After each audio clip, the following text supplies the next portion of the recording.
So, hello, everybody. It is me, Demetra K, and I am sitting here with Donovan, a recovering Democrat Saadiq, also known as the Black Yule Brenner.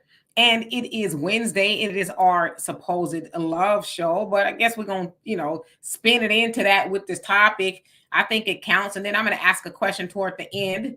I think it's very interesting. Don't let me forget. But nevertheless, the purpose of the Demetra K show is to promote Black love, knowledge, and understanding of all things that go on in the Black community to make us an even better people with an emphasis on even because we are great people and we can always try to do better. I'd like to also say a big, giant thank you, hello, and welcome to YouTube, Twitter, Facebook. You are the other side of the conversation.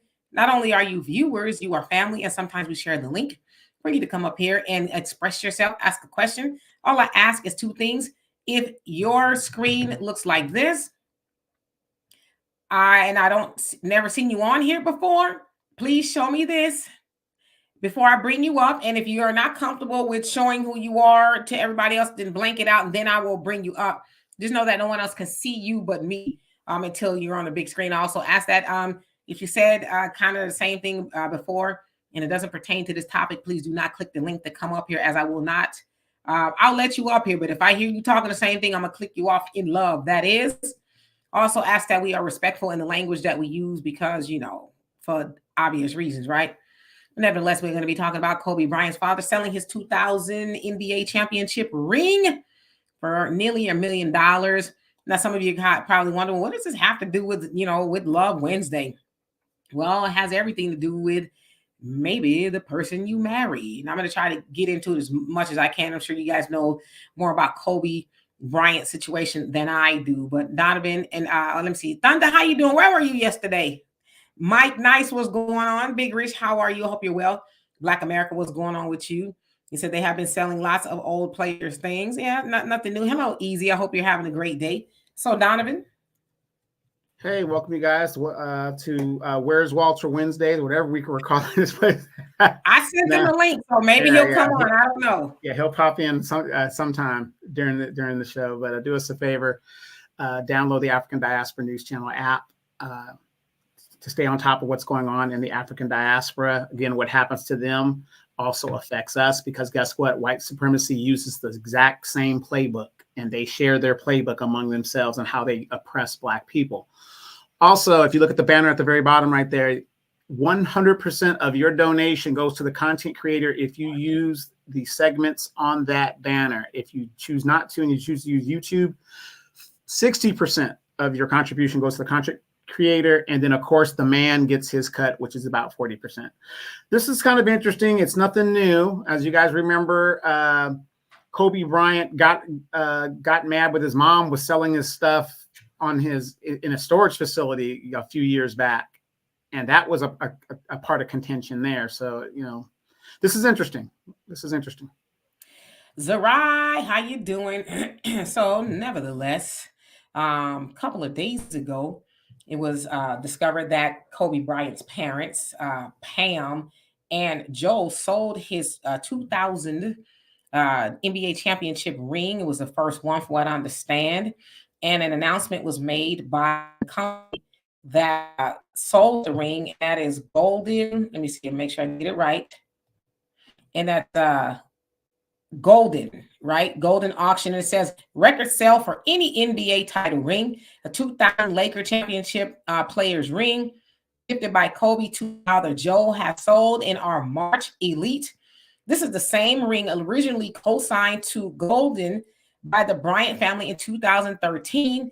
The newer owner, not Joe Bryant, is our consignor, and I know I'm saying that wrong, but the ring sold for $927,200, almost $1 million. And they said the one that sold the most before that was Bill Russell for like $705,000.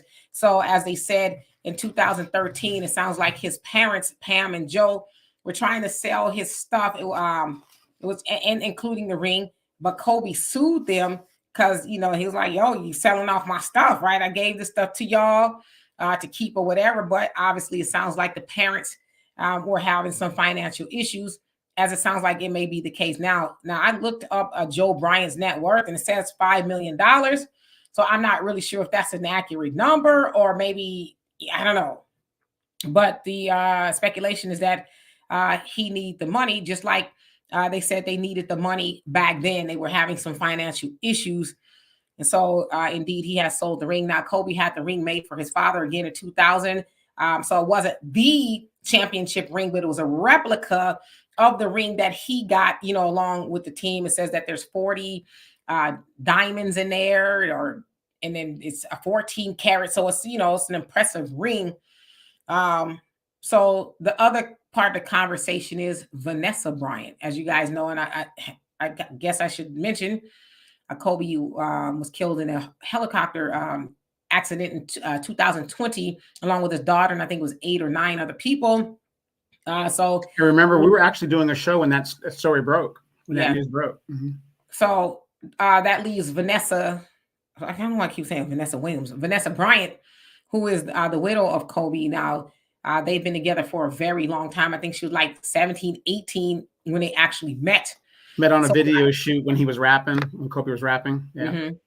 So a lot of people are saying, well, because I looked and it looks like Vanessa's worth about $600 million, right? So a lot of people are like, well, why don't she just, give his parents some money and things like that? But of course, y'all probably heard that they didn't want him to get married to her in the first place. In fact, they didn't even attend the wedding. So there was a lot of, tension there. It doesn't seem like they liked her or she liked them. I don't know what happened exactly, but they didn't get along.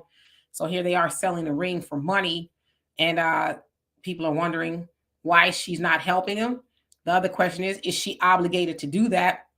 And then so I want to kind of spin it into this and say, is that a good reason, obviously, to be careful of who you marry? And, would Kobe want her to give that money? Now, I saw an interview with Kobe a while back where he was saying that he did help his parents and, everybody else, but he had to eventually say enough, right?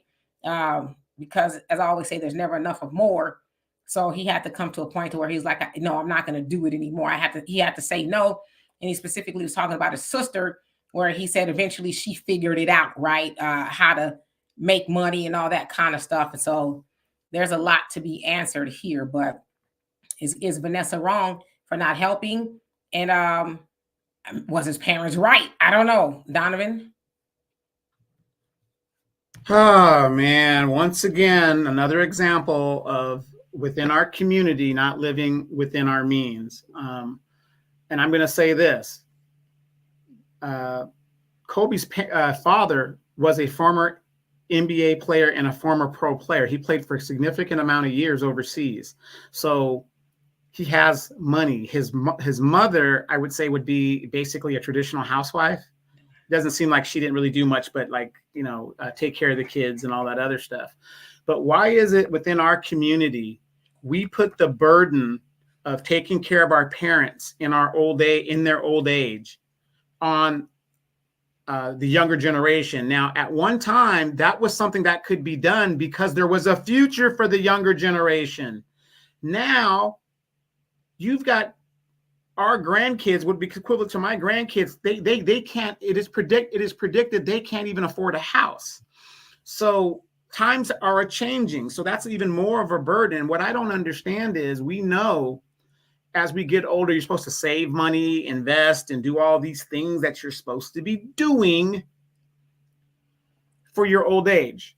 How is it that this older Bryant's, you're supposed to downsize as you get older and the kids are grown, you got the grandkids or whatever?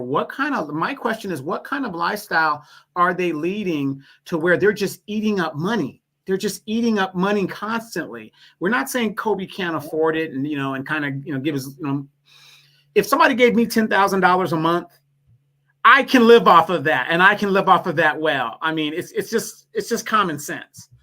But how do these people make all of this money and they're not making it? I'm talking about millions and millions of dollars. Now, you also got to take into consideration, like Tiger Woods, Kobe married a different person of a different culture. And in Tiger Woods' case, remember, Tiger Woods' mother is from Thailand. It's the second set of family from his father. Tiger Woods doesn't do anything for his older black siblings, and he's not obligated to do anything. Now, Kobe married his wife. She's from another culture. And like you said, she's estimated to be worth $600 million. Now, I don't know what kind of job she has, but she did give out, 4 kids? I believe she had 4 kids for him. Yeah. 4 daughters. So, and that's a job. Ladies, this is what I've been trying to tell you guys. That is a very hard and lucrative job. And when you are a mother, especially a full-time mother, you deserve every damn dime, in my opinion. So she's worth $600 million because she was married and had a husband, and her culture dictates, especially the culture here in America. We're not talking about the traditional Hispanics. We're talking about the Western Hispanics. She doesn't have to do a damn thing for his family. Because like I said, I don't know if if there's some rift between them or whatever. Because, sometimes, especially you moms that raise these boys, you always seem to not get along with your son's choice. And it causes a lot of friction. So I'm not mad at Vanessa for not wanting to do anything, because his parents should have been, for the future. I have to be responsible for myself. I have sons. That's another thing. When you have sons, and how, for all you fellas out there, how many of you guys out there expect your sons to take care of you? That doesn't happen in the male dominated species. We're on our own. If I don't see my sons ever again in life, that is the species that we are. It's just how we are as men. If he can stand on his own in the world, I did my job. And that's the difference in how we do things. So it's sad that it's like that, but she's not obligated to do anything. She's not obligated. Sorry. I see y'all. Y'all got a lot of varying opinions. I think I might open up the link early. I don't know if Walter will come on here, because y'all know he long-winded. I see y'all have a lot of opinions. Is she obligated? No, she's not obligated. But I know, I'm just speaking for me, because I was having this conversation with somebody before I came on here. Had it been me, I didn't send him the link. Had it been me, I would give them some money. He's not here anymore, RIP. And if I knew that my deceased husband's parents were struggling, I would give them something, just because especially since I knew, it's a replica. She has the original, but he still did not want them to sell it. That's where the lawsuit came in 2013. I would say, keep the ring. Whatever they're going to give you for it here, I'll give it to you, right? She's got $600 million. Why didn't they sell it to Vanessa? Just have her buy it. I don't know. Maybe they're not talking. I don't know. But this has been public knowledge that the ring was up for sale for a while now, at least for a couple of weeks, because I had been hearing about it. So I'm sure she heard about it. Now, I'm not saying she's obligated. I'm saying, had it been me, I want to make sure that his parents had something. Hey, keep the ring. He had it made especially for you. I know that if you're selling this ring, it's because you need the money. And because you need the money, I'm going to give you the money, myself, keep the ring. Because I know that Kobe would want you to keep that ring. That would just be me. I know that he's probably helped his parents a lot, when he was here, whatever. And I know a lot of times people throw it up in the children's faces. If it wasn't for me, you wouldn't be where you are. And I totally agree with that. But I don't know exactly what this tension is between Vanessa and his parents. But surely, I don't think it would be that bad if I was in her shoes. You don't know what the tension is? Your mama black. You marry a black woman. You should be marrying a black woman, boy. Well, I'm sure that's what it was. And that question is, if that was the question or the problem that they had, that he wasn't marrying a black woman, were they wrong? Obviously he was going to do what he wanted to do anyway. But if it was me, I would just give them some money. I would. And it wouldn't even have to be a matter of us speaking or nothing like that. You know what? Here you go. In fact, I would probably even do it anonymously. Send them a couple of $1,000,000 so they could keep the ring. And I would say the $1,000,000 is in lieu of you keeping the ring, because I think Kobe will want you to have it. Well, let me see what y'all saying up in here. Where did I leave off? And Easy say, I wish he would have worked out differences before he passed.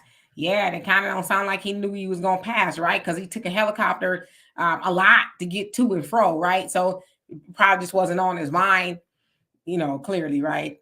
And Black America says, nope, they know to pull the plug on me. You crazy. Facts Not Feeling, how you doing? Easy says, Donovan, she's taking care of her mom with the husband's money. Yeah, she is taking care of, her family, from what I understand as well. And I also want to make a clarification. It's her money. It's her money as well, because she met Kobe earlier on. They got married, and the reason why I say it's her money, because do you think she had to ask Kobe for money? Hey, honey, can I get the debit card? I want to go to the store. I'm pretty sure that was her money too, right? So it was their money. It's her money. She was with him for a very long time. It's not like she was like a Johnny come lately type of person. I mean, if she was 17, 18, she probably wouldn't have had too much more dating experience before then anyway, right? So it was her money as well. Barry says $500 million. Ben, he said, come on. And tonight, how you doing? Says Donovan, his parents never liked Vanessa and were always rude to her. So whether they wanted him to marry or not, they should have respected his decision. Yeah, they didn't even attend the wedding, right? And Micah says, my mother would have been hella taken care of if I had money like that. That is my personal opinion. Same here. Gary Mack, how you doing? Let me ask you guys this in the chat real quick. Let me just get the comments down just real quick. Okay, go ahead. Gary, how you doing? You say Vanessa knew what she had. That's why she stayed around after he messed around in Colorado. And that big old giant ring didn't hurt either. And Barry says, I don't see Vanessa's mother's selling anything. Sounds like maybe she lives with her. I don't know. Be easy, that dude. Where you been? How you doing? It says Vanessa and the family don't get along. That is true. He says they didn't want them getting married, so they didn't attend the wedding. Very true. Perry says, how is a replica worth almost $1 million? Because it was his first championship ring. So it still had all the attributes, but it wasn't the ring, but it was a replica in every way, shape, and form. 40 diamonds, 14 karat. So, and the symbolism of the ring. That's why. And Roosevelt, how you doing? Says, right, she is not obligated and she doesn't not identify with Kobe's people. All right, let me skip down. Oh, Sparkling for Jesus, how you doing? Greetings to you as well. Jamarcus, what's going on with you? And Arad, I hope I said that right. How you doing? It says, honor thy father and thy mother. I agree with you. And King Shaw says, if I was her, I would give them like $5 million. If I was her, that'd be me too. And Vince says, didn't Vanessa's mom sue Vanessa? I think she did. So maybe she got issues with mamas in general. I don't know. And Thundy said, question, if your spouse passes away and you had a $200,000 life insurance policy, what are the expectations about giving your spouse's parents some of the money? Yes or no? Would that be weird to say to you? I'd be like, well, you should have got your own life insurance policy on your kid. I got the life insurance policy for me as the beneficiary. So that's, me, but you could have gotten a life insurance policy. So to me, stuff like that is different. So Donovan, what were you going to say? Well, I have a question for the chat, and maybe you can answer this as well. What do you do when, okay, I'm a millionaire, I set them up and I give them $5 million on my rookie contract, right? Okay, they make a mistake because, we are not, most of us are not financially literate when it comes to money. And then they come to me again to bail them out. When do you say enough? I mean, if I've given you $10 million out of my money, to my parents or whoever it is, and they keep coming to me, when do you stop? When do you just say, you know what? You had your day in the sun. You chose what you chose. You did what you did. It is what it is. When do you stop? I think that's a really good question. I mean, clearly, if your parents have some issues, I don't know why they are having financial issues. Maybe they're living, above their means. I don't know, what it is that they're struggling with. But I think everybody should have limits, boundaries, right? And so if they've been helped before, which it sounds like they have, I don't know. I just think if I was the widow and my husband passed away and his parents were struggling, she's never going to be able to spend all of that money, Now, if it's because they had issues, there's grudges here and there, I get it. But just me speaking, I can't speak for Vanessa. Obviously, I don't know her. But I would give them something. Say keep the ring because that would mean something to him. He obviously sued y'all in the past over it. And they actually issued an apology. His parents, said they were sorry for trying to sell his stuff and all of that. But yeah, I think you should have limits, but you're never going to spend $600 million. So to give them a couple of million, I don't think that would hurt. That's just my opinion. Yeah, well, and you got to think about it. He has $2 left, or no, $3 left, right? How many daughters he got left? Three. Three, yeah. So women are expensive, so that's their legacy. So it's like, I get it. It's a hard call. Yeah. Facts Not Feeling says if you have a few million, easy to set up a dividend for your family members, even if you don't like them, to pay them $10,000 a month in income. That's better than giving them a lump sum of money. Yeah, you could do that too. And Perry, you say, every other culture frowns upon mixing, some more than others. As usual, it's a problem when it comes to us. Yeah, I can see that. I don't need no man. Stop telling me I do. How you doing? Thunder says, is it possible to buy the ring off of them because they could take your money and still sell the ring? Yeah, that she could have done that too. Just bought the ring. I would think that's what I would do. Hey, let me buy the ring. Since you're gonna sell it, give me the ring, and that I'll keep it. Maybe give it to one of the girls. I don't know. But yeah, she's got a lot of money.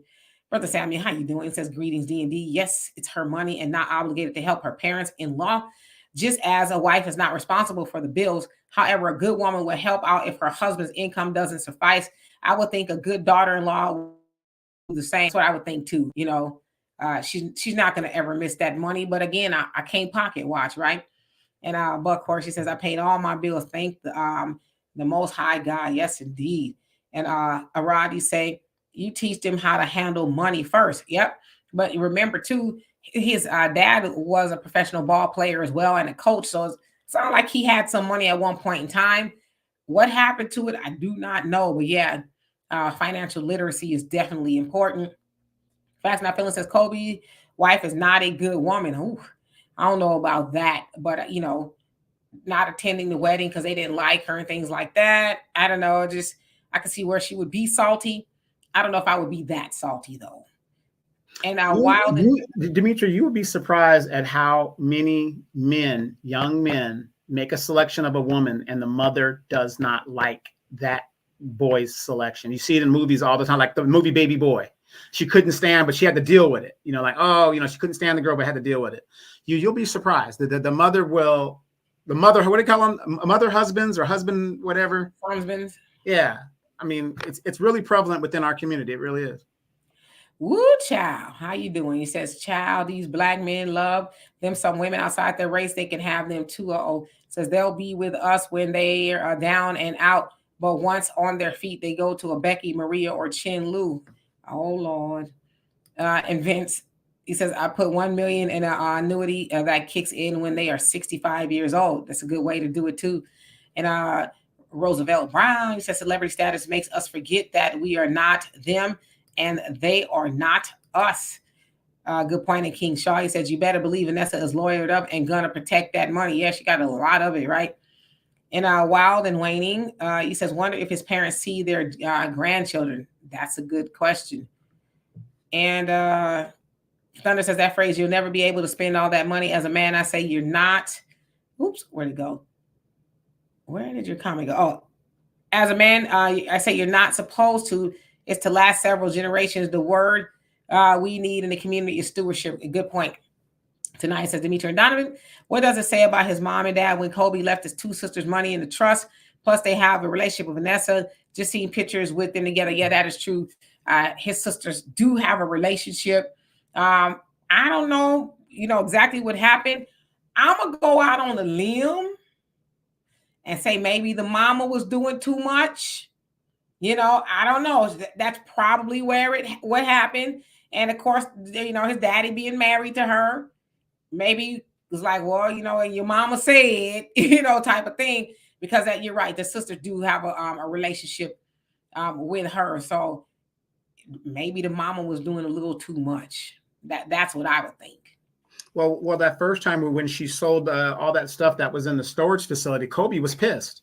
Kobe was pissed because why are you selling the stuff, Mom? You could have asked me. He even told her that. You could have asked me, that's, you talk about stuff from when he was in high school. Do you know how much that stuff is valuable right now? It's crazy. Right. Bro Goo, how you doing? It says Kobe Bryant's father selling that ring is really a travesty. Things happen and people need money, but you should do everything within your power to never sell that ring. Daughter-in-law should help. Yeah. And maybe it took them a while to decide to sell the ring. Maybe they, didn't want it, but sounds like they are having some financial difficulty. And you got something like that. It's sitting there and they were like, maybe it's collecting dust. We need the money. But will that $1 million suffice? Is that a way to maybe put you back in the game somehow? But I saw a lot of conversation saying that she should help. Some people are saying she shouldn't help. So I'm just one that would.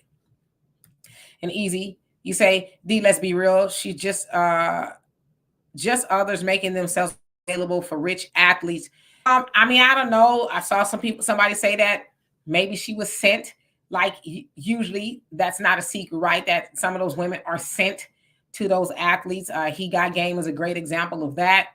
But wasn't she on his video shoot or something like that? I don't know. He took a liking to her and the rest is history. So that's how I understand it to happen. And she was 17, 18. So she was really young. She was in high school still when she was on that video set. So she was really a child. Black America says we have a man hater in here. Oh my God.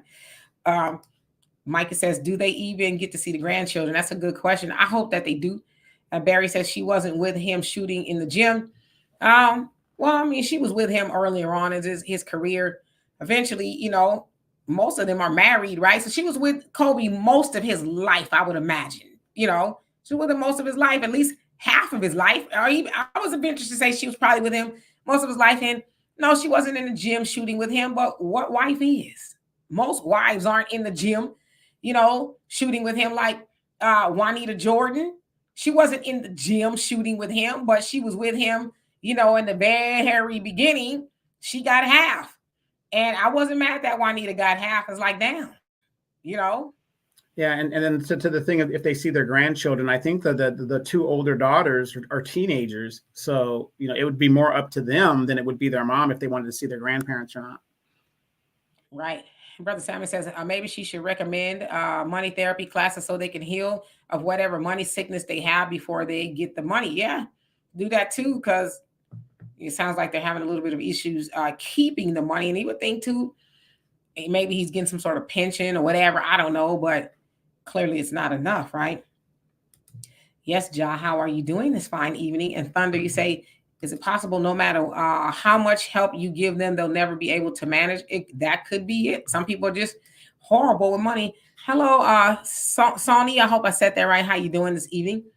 And King Shaw, you say, it's crazy. He's worth more dead than alive. His value has risen more than he was alive. I heard his estimate might be hitting 2 billion. Yeah, I heard that even before he died, that was what he was worth with all the companies and things like that. But it's saying her net worth is 600 million. So I don't know if that's just what she has or it's the companies or what. Thank you. Yeah, most people are worth more dead than they are alive. That's just factual stuff, especially if you got insurance. If you got life insurance, when you're dead, most of us, you're worth more dead than you are alive. That's why Walmart and these companies put employee insurance on you. Right. Hey, Corey, how you doing? I hope you're doing well. I think it's just sad all the way around. It's even more sad that they can't get along for whatever reason. I'm not saying it's her fault or whatever, but for whatever reason in all these years, because usually death brings people together, right? Like, okay, let's quit tripping, let's mend our relationship or whatever, but they haven't done it. I'm sure that kind of put a bad taste in their mouth with that. When he died, I don't say he left her with all that money because it was her money too, right? And Barry say, Vanessa's mother ain't selling nothing. And Doe, how you doing? And let's see, Jai says, man does what he wants with his, can't call it. And Gerard, how you doing? He says the money from that ring will be more use to him than the actual ring. He can't take the ring with him, so let someone else enjoy the ring while you live comfortably. Yeah, I think that would be the logical thing, right? And Perry, you say shooting in the gym is a ridiculous argument. Quita, how you doing? Facts Not Feeling says, women who hate men always act right when something needs fixing, civil unrest or war breaks out. Brooklyn Bandit, how you doing? Says she stayed after he cheated, so she had to really love Kobe. Yeah, I think she loved him. I mean, you know, I think most people who get cheated on still love the person that cheated on them. It's very hard to say, all right, now I hate you. Even though you might hate him, you still love him, right? Um, Kobe got caught up very young, doing some very strange things. It was a setup. He was set up. He was set up. Uh-huh. Sure. But she found it in her heart to forgive him after he gave her that, was it a $4 million ring or something like that? It was more than that. Remember, he went. He rented out Disneyland out here. They had closed Disneyland. He had the whole park to himself. But you know what though? Big ups to Kobe. He knew what to do to keep his woman. He was like, yeah, let me quit tripping, okay? Brother Jonelle, how you doing? And Sonny, you say, oh, okay, yes, was right. Okay, cool. And Josh says cold but real. Donovan. And Barry says Michael Jordan's mother and father don't have to sell nothing. The World Cup, Michael Jordan, mother and father don't have to sell nothing. Well, Jordan's still alive too, and his dad is not. In fact, my feeling says, nah, she loved the money. Y'all don't know what Vanessa loved. Wasn't that a song? I Love the Dough. Angela Winbush and Renee Moore. And I think Biggie remixed it. I Love the Dough. Thunder says, question, if you are trying to build an empire and the person you're with is trying their best to be dead weight and complain about everything, it's time to cut your losses. I totally agree with you. And Black America says, really, my family funeral is always a fight. It's not any, can we get along? Yeah, usually people fight because of money and, that was my mama too, and she would have wanted me to have, and, all that other stuff. That's why it said if it's in writing, there is no fighting. You can fight, but it's like, but what does the paper say? What does the will say? Right? And it's funny, you guys, I'm going to share this with you guys. I'm going through a sub situation kind of like this right now. I called Demetra this morning and I was pissed. As I usually am. And, this could happen to anybody. And like Black America says, in families and stuff, it's amazing how they can just put the shift of the responsibility on different people because let's say a certain person made better decisions. And you got these people just living their lives, wasting their money, doing whatever. But then now a crisis hits. They want that one person to do all the heavy lifting for everybody else. It's going to be a mess. I'm going to be going through a mess. But because you're strong, you're going to be all right too. And she say cheaper to keep her. That's what they say. I would imagine it is. Donovan, is it cheaper to keep her? No, actually it's not.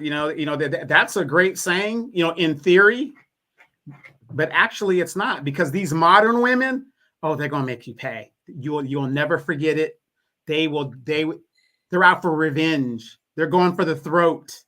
It is not cheaper to keep her because they don't make the women like they used to make them back in the day. They don't make them like that. And they don't make the men like they used to either. They different creature altogether.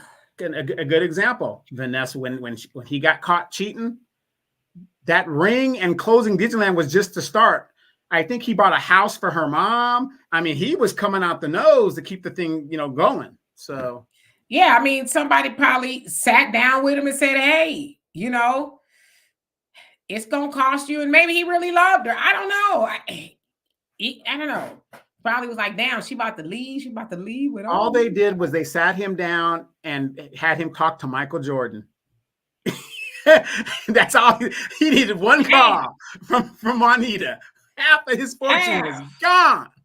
I don't care what nobody say. Juanita deserved half. She deserved half.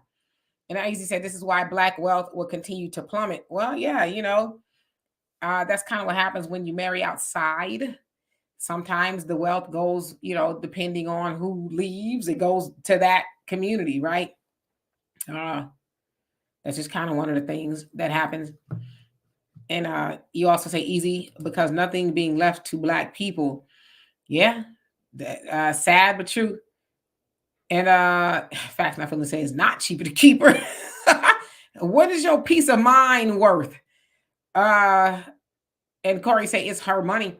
Facts not feeling says women in marriage or relationships are very, very expensive. It depends on which woman you get with.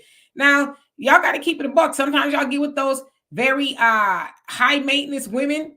That's walking around with the red bottoms and the Uchi and the Lucci. The weave and the nails and the tattoo and all that. Listen, bro, you know that. That woman is doing all of that. But what do? You put on your best running shoes and you chase. You get to chasing her till you catch her. She said, oh, you caught me. Now we need to go into Nordstrom's. We need to go get me some Christian Louboutins to go with this Louis bag. And what do? Okay. And then you realize that's not a one-off. That's who she is. So, but not all women are like that. No, not all women are like that. But you know me, I can't stand weave. I don't mind, conservative nails and stuff like that. But that weave thing is my pet peeve. Those girls just tell me they're the girls to have fun with. That's it. Donovan, almost every woman I've seen you with had a weave. Yeah, what can I do? Wait. Notice, everybody. She said the ones she see me with. Once I got what I wanted from them, out the door you go. Because I told them in all honesty, I cannot stand weave. I can't. Was that before or after you treated her like a trampoline? After. No. Actually before. Before. Y'all heard it from the horse's mouth. Yeah. Actually before, because I would tell them I really don't like weave. And then when that woman showed me she wasn't willing to do or be herself so I could see who she really is, you got to go. Boo! Her brother jumped down. He says, that shows the reality of all things. As the minister says, funerals are for the living. This COVID situation shows how people value a majority, place material and disputes over the value of life. Family as program, love yours. Give them their flowers while they're here alive. Show your love. I totally agree. They also say in the Bible, let the dead bury the dead, right? The living needs to go on with life. They not coming back, so we need to get on with living. But I totally agree with you. Give people their flowers while they're here. And the Queen says T.I. Does the same thing with his wife. And what's that? Black America says, what? His kids are Black. I agree with you. And Wild and Wayne says, that's why them folks are upset with David Bowie passed, all that going to Iman. Yeah, he had a very Black wife. And he loved some Iman. She loved him too. Barry says, better decision. Come on, Donovan. They got over $500 million. Well, no. Well, what I'm saying is better decisions by the parents, because whatever they're doing, they keep digging themselves in a hole. If you want to get out of a financial situation, stop digging. If you can't afford it, you just can't afford it. But somewhere around our mind, okay, I'm gonna give you guys a quick story. I had friends during the early 90s. Remember the early 90s, middle 90s, late 90s, everybody was buying homes and stuff. I had friends that would tell me, man, I'm worth $1 million. Man, I'm worth $1 million. No, fool. You owe $1 million. Your house is 500 and something. You got this, you got that. They actually took their debt and thought that was what value that they were worth. I was like, you're actually worth less than zero at this point because you're in so much debt. But do you see how crazy we get and how we think and how they make us spin these things? So we got to make better decisions. If you can't afford something, you just can't afford it. You just can't afford it.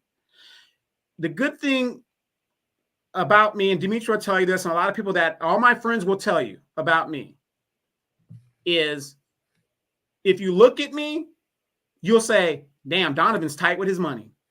Ain't that right, Dimitri? That's what everybody said. Donovan's tight with his money. Donovan doesn't know, because I'm not out here getting a Mercedes. It's a car. It's a damn car. I'm not out here getting an iPhone. It's a phone. Okay, but this is just me. But notice when people need a loan or something goes down, who do they call, Dimitri? Who do they call? Ghostbusters. Exactly. Everybody's stressed out financially. I ain't stressed. My house isn't a modern house. It's an older house. It's paid for. Hello, Al. He says, my good friend said you can't have a daughter and disrespect Black women. How are you going to teach your daughter to watch out for those dudes and you're one of them? Let the church say amen and amen. Barry, you say those tricks in the DR have weaves. Not all of them. But then again, Barry, you said tricks, girls to have fun with. You didn't see me say settle down. I didn't say settle down. You got to be smarter than the average bear and know the difference between wife material and fun material. You got to know this. And that's the problem with these brothers out here nowadays, especially these young ones. They can't decipher the difference.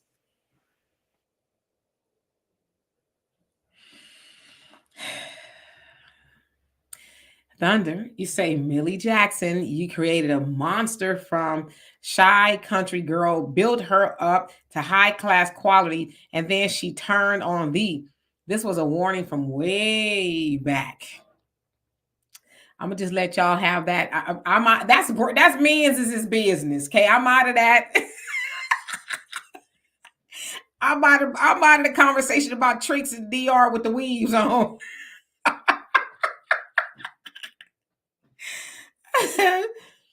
Brooklyn, you say my saying is that I buy what I need and not what I want, because sometimes I want everything. You better believe it. Yeah, people buy what they want back for what they need, right? The wants sure are fun, but when it comes down to the needs, it's like, oh, I do need these lights on up in here. Josh says, you hoeing, bro. No, see right there. I'm gonna point this out. He's saying that I'm hoeing. I don't sell myself. I'm not out there with a OnlyFans account. I'm not doing that. See, the definition of hoeing, you got it wrong. You got it mixed up. Hoeing is the one doing the selling. I don't sell myself.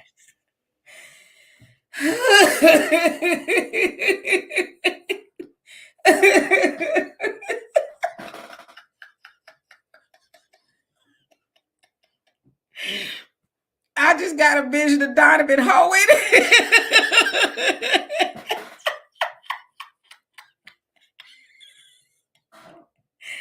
I'm not all right. I am not all right. Okay.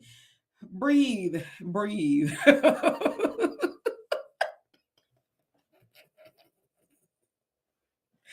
Okay. Easy says, because they're looking at exterior color, Donovan. Okay, now we're getting back to normal. Arniba, if I didn't already, how you do it? Says, are you a Ghostbuster, Donovan? I don't even know what that means. Marcella, how you doing? Said, Donovan, have you ever been married? Been married twice. Been married twice. Yeah. Brother Jonell says, no girl is truly fun material, more like problem material. You got to be careful what and who you select, lest you be the late. I'm just gonna read the comments, okay? Sparkling for Jesus says, Donovan, laugh out loud. And Al says, Dallas Wednesday show should be about finances. Call it dollars over dimes by D&D. Yeah, we could. Pros over hoes. I don't know. You know something, because like I said, isn't it funny how our American attitude, we put ourselves up there and we're like, oh, well, they're tricking over there in these poor countries and they're doing this and they're doing that, when our women are doing the exact same thing here. Sex work is sex work, no matter how you look at it. It is. So I'm just reading the comments. I don't have no commentary. I'm just reading. Arniva says, tricking equals buying. Yeah, but because the chat is tripping. Not me, the chat. I'm just reading. Quita say hoeing hard. Josh says defending it makes it funnier. Vince said that would be a sight. I don't know. I don't even know what kind of vision was, but Donovan hoeing is like, what? Well, put it like this. Put it like this. We were in the Seychelles. How many of the white women were just coming at me, just soliciting? I turned around because I'm on the beach, right? Donovan's in the Speedo as usual. Donovan wears his Speedo on every beach in every continent. Okay. So he's in the water, and it was giving me the Gap Band video. What's the name? The Gap Band when they Party train. Yeah, the party train. I heard that in my head, right? As Donovan was splashing around in the water in the Speedos. Then I turned around and I turned back around. I saw this wrinkly white lady. They in the water together, looking like a lobster, talking to Donovan. And I took a picture. I said, "Oh, I'm a show. Tell it. I'm going to tell it." She was trying to take Donovan back to the room. Them white folks they be talking about some crazy stuff. She was speaking Italian, and I really think she was asking me to go back to the room. They were having one of those parties, and I was like, I'm good. I'm good. And hello, Maxwell, Jamarcus, and Maya. Hope you're doing well. And let's see here. I do not need to be laughing no more. Quita says, hoeing the garden or hoeing with thumbs up. Monet, how you doing? And Brother Jonell says, the hoeing and the tricking in games are universal. Settle down to a good choice. Let me the hoeing and the tricking in games are universal. Settle down to a good choice. Settle down to a good choice. Donovan, okay? Stop about being out there. Hey, Sweet potato. I am the good choice, boo-boo. I am the good choice, okay? You are the prize. Say it again. They didn't hear you. All those people back there, they need to hear you. Arneva says, I didn't say tripping. I saw what you said. Tricking. Wait. Well, what is it that women say? It ain't tricking if you got it. That's what they say, But how old is it too old to be tricking? Shoot, what, for women or men? For women, anything over 35. What that's about too men? old. Men, 70. Of course. Hey, Candy, how you doing? Maxwell says, Donovan advertising the package in the Speedo. Yes, on every beach. I'm like, again. If that's what makes you feel good, you do you. Hey, in Europe, if you guys ever go to Europe and all these countries outside of the United States, they don't wear baggy swim shorts unless you're, American person. They wear European Speedos. That's the style. Just like we wear Jordans and all this other stuff. I want to be up on the styles. I don't want to stand out. Let me do when in Rome, do as the Romans. Black American says white women used to try to get some soul pole. When they came to my hotel, did you give it to them? Something tells me you did. Fact Not Feeling says most women trick. Not. Where y'all getting these numbers from? Where you getting? And Willie, how you doing? It says, is it still tricking if you got it? I mean, I don't know. I'm not an expert on trickology, if you will. That's out of my pay grade. Buckhorse, you say over 40, and Jai says never for men. So there's not an age limit for the men to be tricking, where it's kind of like when you were younger, it was cute, but now that you're old, it's pathetic. There's no limit. Well, Dimitri, you've been to the DR. What did you see down there? Tricks. Hey, there you go. And how old were they? I didn't see no old tricks there. All those Kappas and AKAs. Oh, tricks. I'm thinking about the women. Oh. They was too old. All y'all too old. Some of them was too married. I'm quite sure of it. Just another woman says, my husband and I have 3 pre-owned vehicles, no car payment. I know that's right. I got one. No car payment. And that's what we got to start doing. When Big Mama dies, we got to stop immediately selling the damn house. Keep the property, turn it into a rental. I know renting and squatting it's a major headache. But do you guys realize in 2008, during the housing crisis, a third of all Black wealth in the United States was taken because of the housing crisis? And then your Black president, instead of bailing you out, he bailed the banks out that caused the whole damn thing in the first place. Yes, indeed. Mike says, Demetra, did you see the video where the 21-year-old Black guy was dating a 64-year-old Black woman? I didn't see that one, but I saw one. It was a white guy and an older white woman. I saw it today. They call it cougar dating, and she was like a Hellcat, really old, and he was really young. I mean, I guess I don't know. I don't even know what to say about that, but I have not seen that one yet.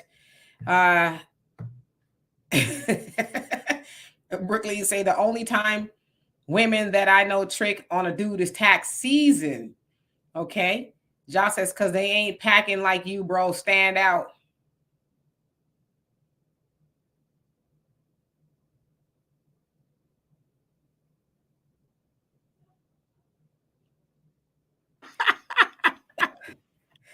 Fact Not Feeling says, women who want men to take care of them is tricking. So if a wife wants her husband to take care of her, that makes her a trick? Or is that kind of the way it's supposed to? That's an interesting way to look at it, but I wouldn't say that, though. I wouldn't. Yeah, I mean, because I was going to say something, but I'm like, no, I'm being good.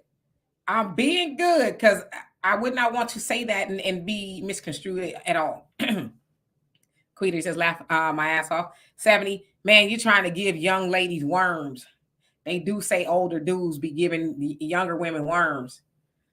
Well, not nowadays with the BBLs and with the STIs and all the stuff that's going on. These young girls aren't taking care of themselves like they used to. Thank you. Okay. Thank you, Marcella. And Brother Jonah says, women call it pay to play, but that's an invite for tricks. Yeah. I mean, I think everything is kind of transactional. That doesn't make me a whore. Sex work. It's sex work. I mean, I guess, but in a regular relationship, I mean, everything is transactional. I think it becomes tricking if you don't mean to settle down and all of that. It's like, well, what you gonna give me for it? I ain't gonna just give it to you for free. So I don't know. That's never been. I've never been into that. So and that's the way a lot of dating in the modern age is going. It's now becoming transactional, with men not wanting to be married or can't afford to be married, and women not wanting to be married. It's becoming transactional. Andre, how you doing? Says, tricking isn't something I do, especially when you're older. You got a limit. Yeah, it's like, when do you stop? Thunder says, is it tricking if you're using you crazy AARP card coupons and early bird specials? Well, there's some people out there, women out there, respect a man that know how to be frugal with his money. Also, you said it was on Lauren Lake, Ja. Yeah, I didn't see that. Damn, that laughing got me messed up. Yeah, Hellcat. I would imagine when you get that old, Facts Not Feeling says, in 2008, meltdown of the economy, the greatest transfer of wealth in U.S. history took place. Many Black people lost everything. Yep. True. And JJ says, many European women traveled to the Caribbean for the Mandingo. Listen, let me tell y'all something. When I was in the DR, minding my Black business, okay, I was laying down reading a book, and there was this younger brother. I don't know. I remember. Yeah. Oh my God. He was probably 30 years old, and this woman looking like the Crypt Keeper's mama. That's how wrinkled up and decrepit she was, right? And he's just hugging, and he's just so in love with her. And then they get up and they start dancing. She looked like a bunch of matchsticks waving her arms, and he's, just the best thing. And I'm like, and then he kept looking back at me and my daughter. I'm like, I understand, bro. You got rent to pay. You probably got children and a wife at home. You got to do what you got to do.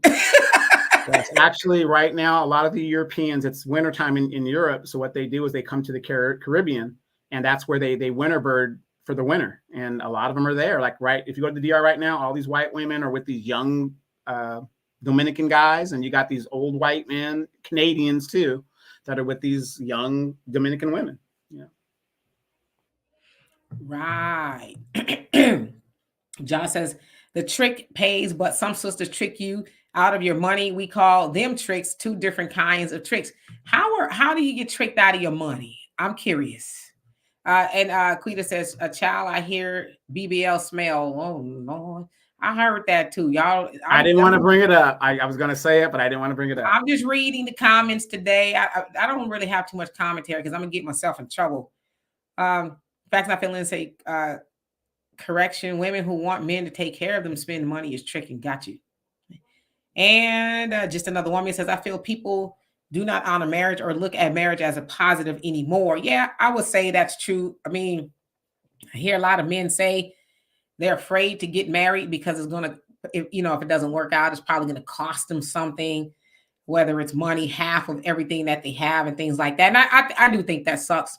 I think that a man or a woman should be entitled to something, especially if they helped you build it, right? You guys, she was there, he was there from the ground up, you built whatever it was, then yeah, I think she should be entitled to something. Now, if she just coming into the relationship, been there a couple of years, and it is like, oh, well, we didn't work out, I'm gonna need half. I had a baby for you, I need $50,000 a month for child support. Then yeah, that's messed up. And what's also messed up is in a lot of states, they get that, right? Or they get close to it. It's like, well, what did you do? Good night, Vince. Thank you for being here. Yeah, so and then see how they're getting rid of forever alimony, because forever alimony, these women weren't incentivized to get married again. 5 years, you got to go do something else. Yeah, Florida got rid of the forever alimony. I think it's 3-5 years or something like that. Then you got to go get it out the mud. And the white women that were Republican, talk about they're going to vote Democrat. Black America says women don't help build anything. Yes, she does. Especially if she's stay at home or she's raising the children, taking care of the house, taking care of you. She helps you build. You couldn't. That's the hardest job right there. It is right there. It is. And John says lie about mom is sick, kids need help, or set you up for Jack tricking you out your money. So are you saying the moms be lying? Okay. Thunder says, question, Demetra, did you hear that they're legalizing prostitution in the city of Houston? For real? I wouldn't know nothing about that, as I don't hang around those circles. But no, I didn't hear that. Yeah, no, what I heard was that what they're doing, and I could be wrong, so don't take this as thing, but what I heard was they're doing what California did when it comes to prostitution here. They're not going to arrest the girls, the people that are selling. They're still going to go after the Johns. That's what I heard, because that's what they do here in California. You see girls out there almost butt naked, outright soliciting, advertising. The police do not arrest them. They still arrest the Johns, though. Yeah, that's crazy. I mean, the Johns wouldn't be there if the girls weren't there, so it's kind of weird. Willie says he was just a gigolo, and everywhere he goes, people know the party's playing. Pay for every dance, selling each romance. Oh, what they're saying. That's Eddie Van Halen, right? Yeah. And in fact, my feeling says there's a younger, this one here. There's a younger president in Senegal, Diomaye Faye, just burst on the scene. He has 2 gorgeous wives. He almost brought tears to my eyes. He inspires me to reach for the stars because it's possible. Yeah, but where they're from, that's normal, right? And you heard that he's the president, right? Which means he probably got some presidential coins where he could take care of 2 wives. But see, unfortunately, over here, and then David Lee Roth. Sorry, yeah, I said Eddie Van Halen. David Lee Roth. Yeah, over here, people want 2 wives so they can have 2 holes. And I'm trying to, be as nicely as I can. But that means taking care of those wives.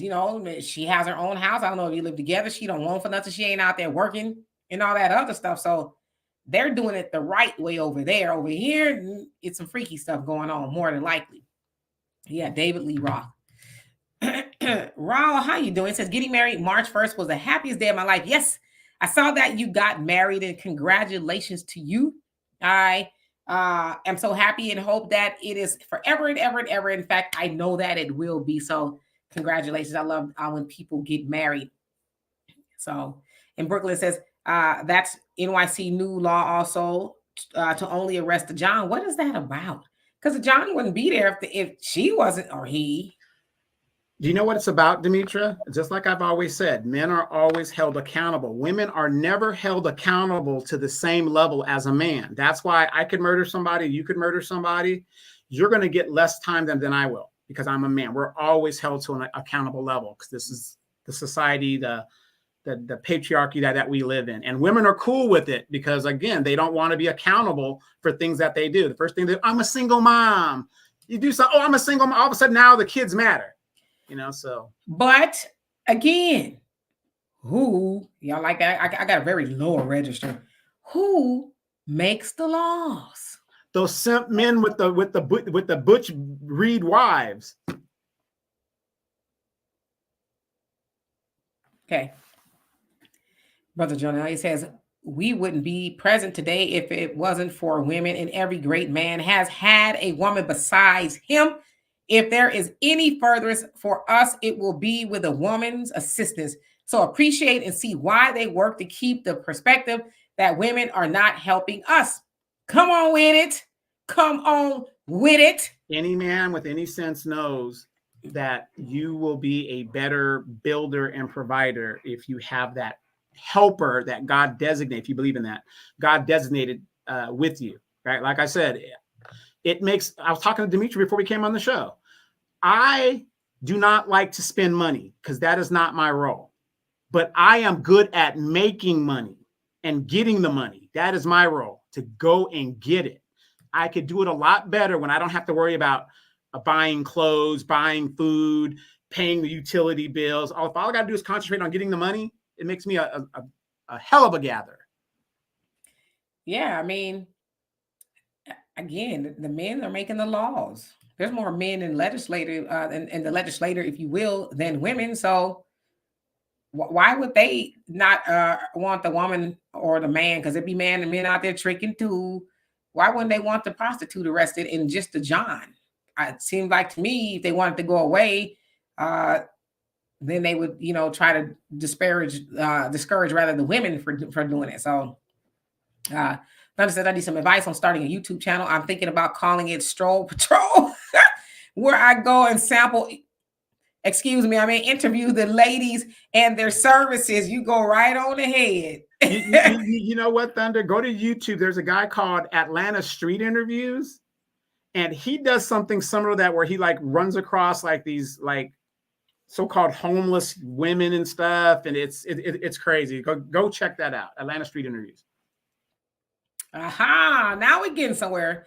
Says, honestly, Ms. Demetra, the New York law about prostitution was a part of the Asian hate crime bill. Their massage parlors or street walking is now protected. Ain't that crazy? There's somewhere out here, I saw that there was a, massage parlor, if you will, with some ladies was getting escorted out. So I don't know how true that is in Houston just yet, because I saw that happen here in Houston, that a massage parlor, or as a nail shop was one of them that was doing some stuff they wasn't supposed to be doing up in there, and they was in handcuffs. So maybe that law hasn't kicked in yet.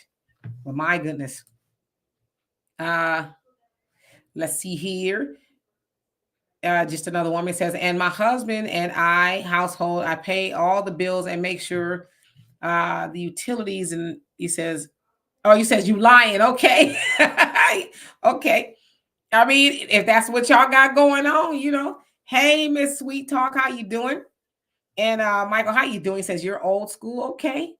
And JJ said, Gino Jennings like to go in hard on black marriage. I keep hearing a lot about Gino Jennings. I keep saying I'm a check him out one day. And Brother Jonah says, what kind of man are making the laws feminine like Joe Biden lawmakers? Yeah, but I mean, are they not? They're the ones that's even in, was it Kentucky? Now it says that when a woman conceives, she could go after the man for child support. On conception of the baby, she could go and get child support. So again, who's making those laws? And why? Why is that? The liberal Democrat is making those laws.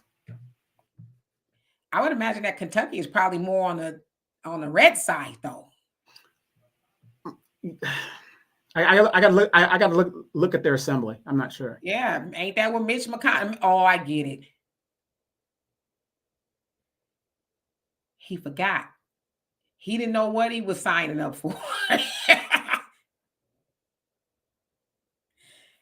And by the time it was over, so that could be what happened. Willie says the prostitute might have a good lobbyist. You never know that. Y'all, you know what? The legislator might be the pimp. Like, we gonna give you 10%, you know, but yeah, I still think it's just jacked up. Pop, how you doing? Shalom to you as well. And in fact, my feeling says, instead of legalizing prostitution, why not legalize polygamy, outlaw the runaway family court system, and there will be a resurgence in families and marriages. I could see that. Isn't Utah? Can't they do that in Utah? But yeah, I could see that. And Black America says some of those homeless girls are fine. You crazy? Yeah, they are. You know, just because they homeless don't mean they ain't no good, right? Why don't you go and there you go. That's what y'all should do. Go and find the homeless ladies, clean them up, and bring them all home, and you know, make an honest woman out of them. Yeah, no, I think what he's talking about. There was this girl on there. She's in Atlanta. She's from Pittsburgh originally, and she has 2 boys, and she's living in hotels and stuff. But you know, the money she gets, she spends on her because she's in love with her boys, and she spends all this money on the boys, and she's asking for money all the time. She's very attractive. I forgot her name. But she recently was in a video shoot, or she went to a video shoot or something. Very attractive girl. But why is she in that situation? I really don't understand it. I still can't fathom why she is in that position or how she ended up in that position. Miss Sweet, you say, how did Kobe's parents get access to his belongings? Sound like they gave them to him. You know, he gave them to them over time, and you know, they wanted to sell it for the money. So you got to remember, Kobe left for the NBA when he was just coming out of high school. So when you leave home, what do you think your parents do with your stuff? They just don't leave. Remember, I'm going to get you, sucker. I left your room just the way it was. It was all stinking and funky. Right, Thunder. Let me do the opening for you, or something like that. You know, I'll work on that. I'm not Eartha Kitt just yet, but I can work on it. Just let me know when you're ready to go. Brooklyn says the most famous strip in New York City is my neighborhood off of Pennsylvania Avenue in it made the news several times. I think I hear Bissonnette is supposed to be the hot spot, but I heard it move, so I don't know. And let's see, Dwayne, how you doing? It says legislative pimps is possible to meet her after all. Look at Anthony Weiner. Oh my God, I wrote a lot of my my dissertation and my paper for my bachelor on Anthony Weiner. It's just crazy. He did it to himself, you know? So yeah. Yeah, make him an honest woman. Go clean him up. And Willie says someone is speaking representing them. Could be. Marcella says that's what O.J. Simpson did. His wife was amazed. Avenge the ancestors. How you doing? It says, or the Tiger Woods wife that was made and he married her because she was white. Yeah, it seems like he has a liking for the, you know, the paler women, if you will. And then Miss Sweet, she says, oh, Kobe went to the NBA fresh out of high school. Yep. He was one of the youngest drafted into the NBA, if I'm not mistaken. And Thunder says, no, they closed down Bissonnette and now 2 more popped up. It was so hot and popping to the point they made a movie on Tubi. I watched it. I was like, I think that was the last movie I saw on Tubi. I honestly think it was. I was like, I'm good the first 5 minutes was traumatic. Yeah, I was like, I'm cool on Tubi.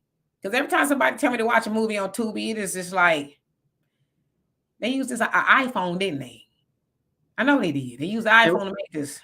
And there was another movie. It had 2 parts. That was Hustle Squad or something, where these guys, the Jack Squad on Tubi. That was a terrible movie. I just couldn't believe. It's like, who's writing this stuff? Tyler Perry Jr. somewhere. Oh, you say Stanley Avenue. That's the boulevard. And Black America says 304s can make men do anything. It's the power. You know what? I cannot. Okay, so let's see here. Marcelo says, go back and look at some of their pictures before they married them. Don't women, those women were not attractive at all. Yeah, get some money. That's what they say. You're not ugly, you broke. Miss Sweet, she says the interview Marcus is sleeping with the homeless. What? Women in his interviews on Atlanta. Yeah. I heard, I heard him talking about that. And I just, because I don't really watch his shows all the time.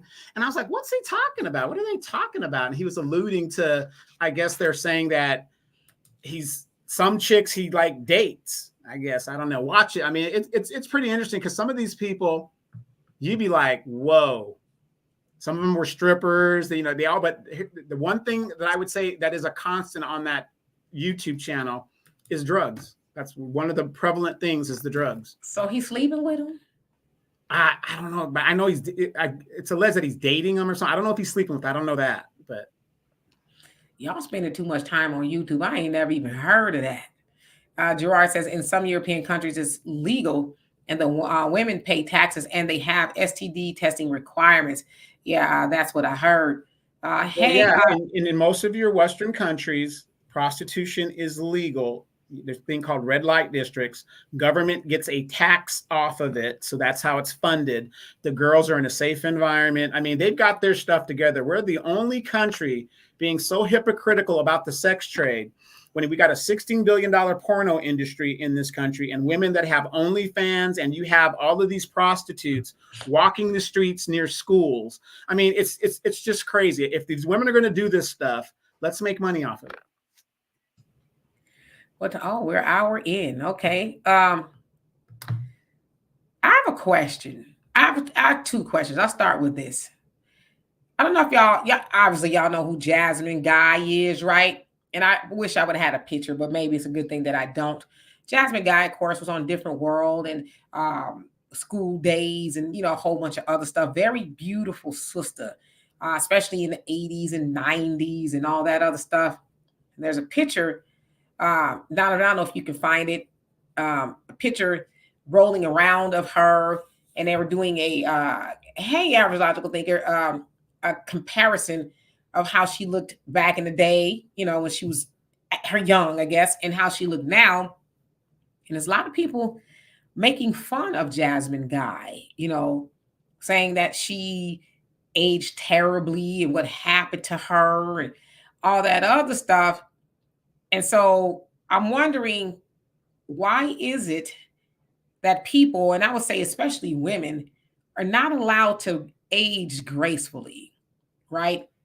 Because if she were to go get a bunch of work done and, stretch her face all back and all that other stuff, then people would say something about her then. So what happened to people aging gracefully and just saying, hey, that's life.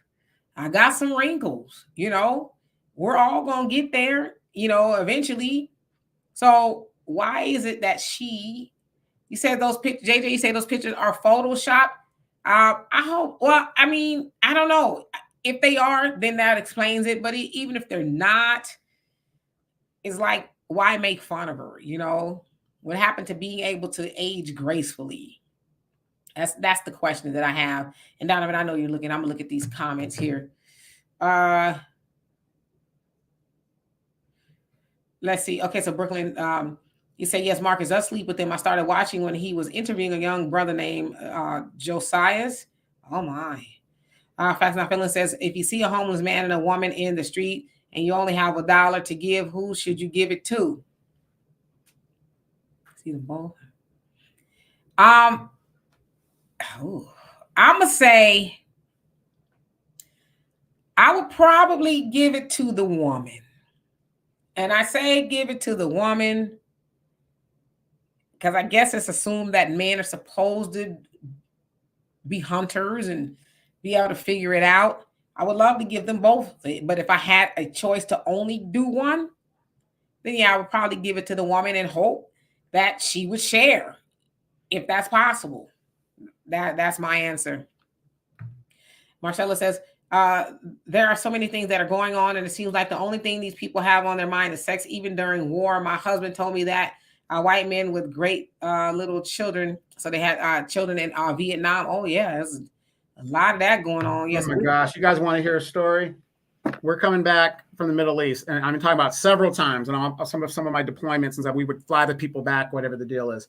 You had young Army chicks, because remember, when you come back to the United States, you got to declare a certain amount of money and stuff for the money laundering. Go ahead, if I can find it. And you'd see these young specialists, E4s, E3. This is during the wartime. Grips of money, and then when you ask them about, like, where'd you get this money? They're kind of like, What was happening was these chicks were out there making the guys happy, keeping the morale up, and getting paid for it. And that is not unusual. It really is not unusual. So, because like I said, that guy might be dead tomorrow. So they're like, hey, look, it is what it is. So that's not unusual for these people to come back big gripping. And there's, and your average logical thinker, maybe you could speak on that as well. I mean, these women, opportunity is the opportunity. I was trying to see if I could find a picture, but I think you guys could probably, find some. I'm looking at them. They don't look too far from what I've seen of her, but I think that's the question I have. Why aren't women allowed to age gracefully? Donovan? Well, women are allowed to age gracefully, because what you women keep thinking, okay, we would like a certain thing, but men don't always get it, right? You guys are not dressing for us. You're not putting your hair on for us. You're not doing any of that. You guys are in competition with yourselves. That is why you guys aren't allowed to age gracefully, because you guys are competing among yourselves. Tina Turner, like, natural beauty, all these women. Oh, there was a picture of Angela Bassett. Angela Bassett is what, 65 years old? I think banging. 67, yeah. Yeah, something like that. She's banging still for her age, but that isn't for men, because Angela Bassett is a married woman. That's you women competing with each other. You guys don't do nothing for us when it comes to that. Because like I said, I could ask you to do this. You're going to do something totally different. So that's why, in my opinion. I guess, but I know plenty of women who, for one thing, what you do cosmetically is for yourself, because I think we get it backwards, especially some men think, oh, the woman is supposed to be looking good for me. No, she's supposed to look good for herself first, and you just getting you getting the benefit of that. Because if you only doing it for somebody else, then you don't really mean it, right? I know when I wake up every day and get dressed or whatever, I'm doing it for myself, so I can feel good. As I always tell y'all, most of the time I don't leave the house, but even if I don't leave the house, I spray on perfume every day. And I feel weird if I don't, right? And it's not that I have to be going somewhere for somebody to smell me, or, I'm going to use the good stuff when I leave. I sprayed the good stuff on, today. So I think most people should do it for themselves. And yeah, you should do it for your spouse too. You don't want your spouse looking at you looking crazy, walking around the house all day long. Because as my dad says, especially back in those days when a woman stayed home, the majority of them, says a man don't want to leave the house to his woman with rollers in her hair and a chicken frying dress right in the morning, and he come back and she's still wearing that. Is like, what you need to realize is out in the world, he is seeing women that's got their hair done and they smell good, and they took the time to dress up and all of that. And eventually that starts to be more appealing. So I believe, from a woman's point of view, yeah, women dress up for yourself, but your man want to look at you too, like, damn, my baby fine. Not look at that holy chicken frying dress she got on again, So that is Jasmine Guy. I think she looks amazing. I think she looks wonderful. I think she's 62. I don't see the problem, but for whatever reason, people think it's funny to make fun of her, and it's like, oh, keep living. As the old people used to say, just keep living. Oh yeah, remember I told you, I think her problem is her eyebrows, how she's doing her eyebrows. I mean, it look natural and normal to me. It looks like she's asking a question like she's bewildered to me.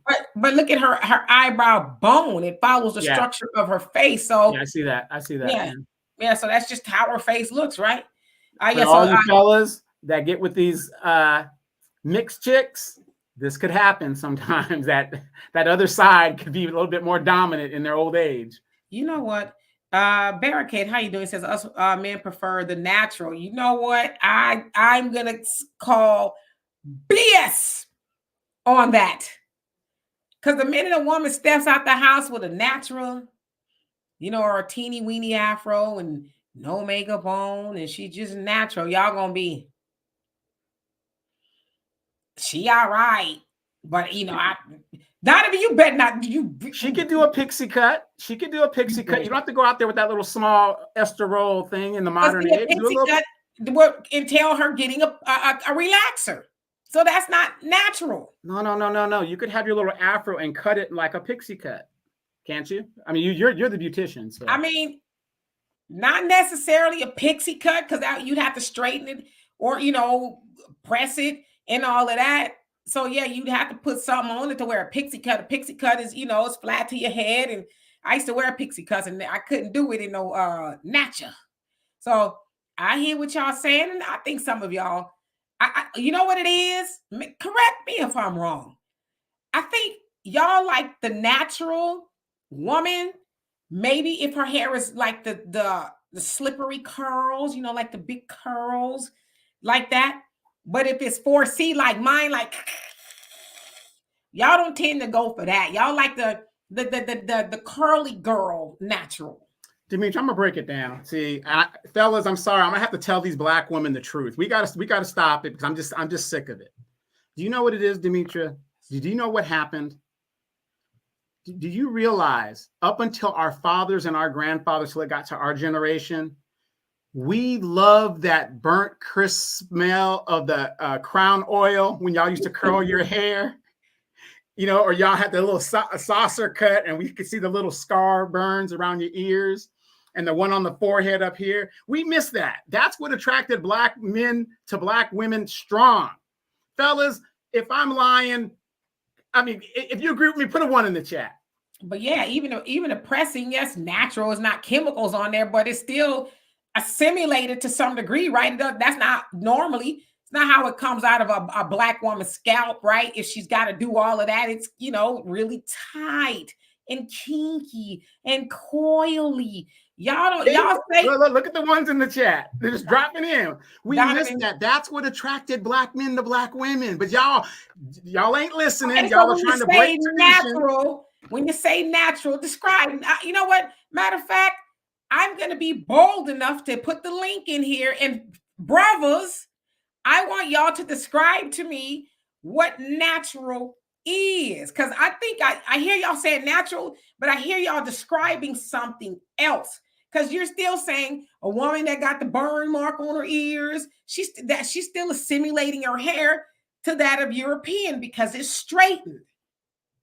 But that is what we were raised on, that attracted us to black women. Most black women had that. Is it most black women were marked with those scars, and we loved it. Loved it.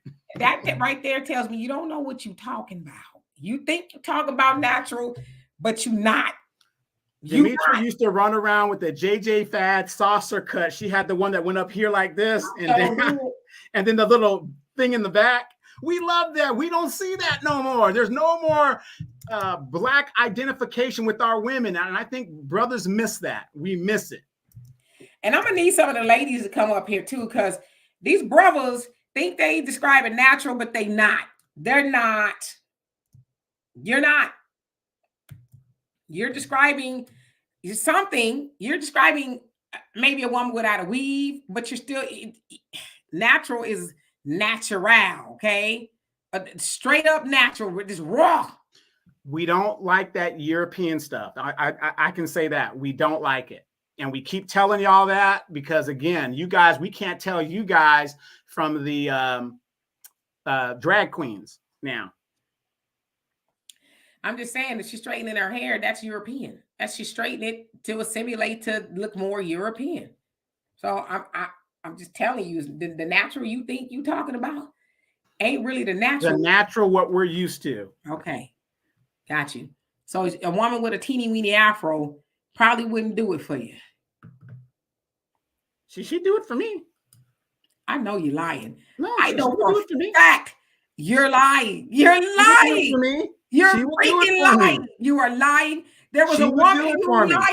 liar. There was a woman that had a teeny weeny afro. I was like, oh, she cute. She liked it, a Jew. I said, liked the Jew, everything. You was like, no, I don't know. Who was that? You know who I'm talking about. Who?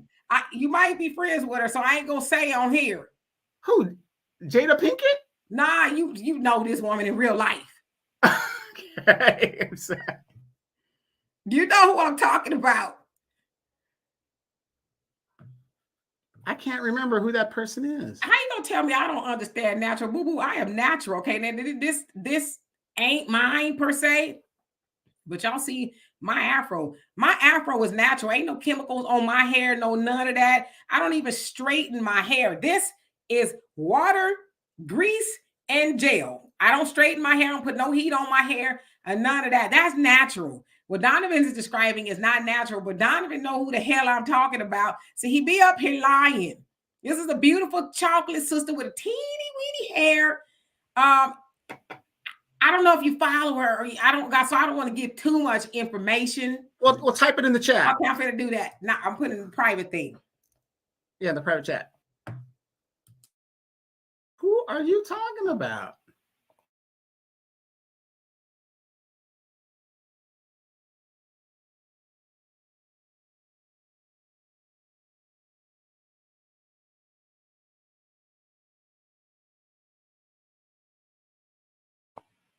Who? All right, hold on. Just give up the name. Nah, I don't. Nah, because you hold on. No, in the private chat, give up the name. I don't know her name.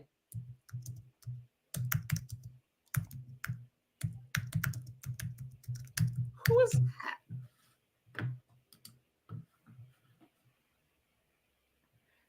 That go to show you be with so many of them, you don't even know who I'm talking about. I can't remember who that is. Okay, I think I have some little because I don't remember her name. Let's see. It ain't what you do, it's how you do it. Black America ain't gonna tell me I don't understand what natural is. Oh. Well, what about her? She was natural. But she was unattractive. See, you cannot win for losing. No, she was unattractive. Just see, Demetra is like, okay, like here's the problem with women. You guys, okay, fellas, how many times have you had like your home girl? She's, oh, I want you to hook you up with this girl, and oh, she has a great personality. Oh, she's this and that. What does that mean, fellas? She's fat. These women think because a girl has a great personality that we're supposed to like her because of her personality. We don't like women because of your personalities. We like what we see visually. If you are not attractive to us, we are not attracted to you. That's just facts. Mm-hmm. But see, you women, well, she's a great person. We don't give a damn if she's a great person. She was beautiful. I would not. She's a beautiful person as a person, but visually, no. See, that's why I know you just up here playing and lying. Because, like I said, Donovan, I'm not gonna let you lie. Most every woman I've seen Donovan with has had a weave. Long hair. That's true. And when I told them to get rid of it and I don't like it, they're gone. Notice she said most women. I've gone through them. Hold on a second. Next. I don't remember you being with a woman without one. True, exactly. And when I would tell them this is what I like, and they won't comply. Next. So she's supposed to snatch her wig off and just be bald headed for you. No, I want you to be yourself. I want to see who you really are. Could I please see who you really are, what you really look like behind the Stepford wife stuff? That's what I want. I want to see who you are.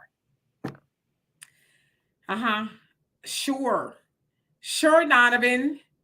I'm just looking at these comments. Sure, I know you in real life. Okay, You ain't got to lie to kick it, homie.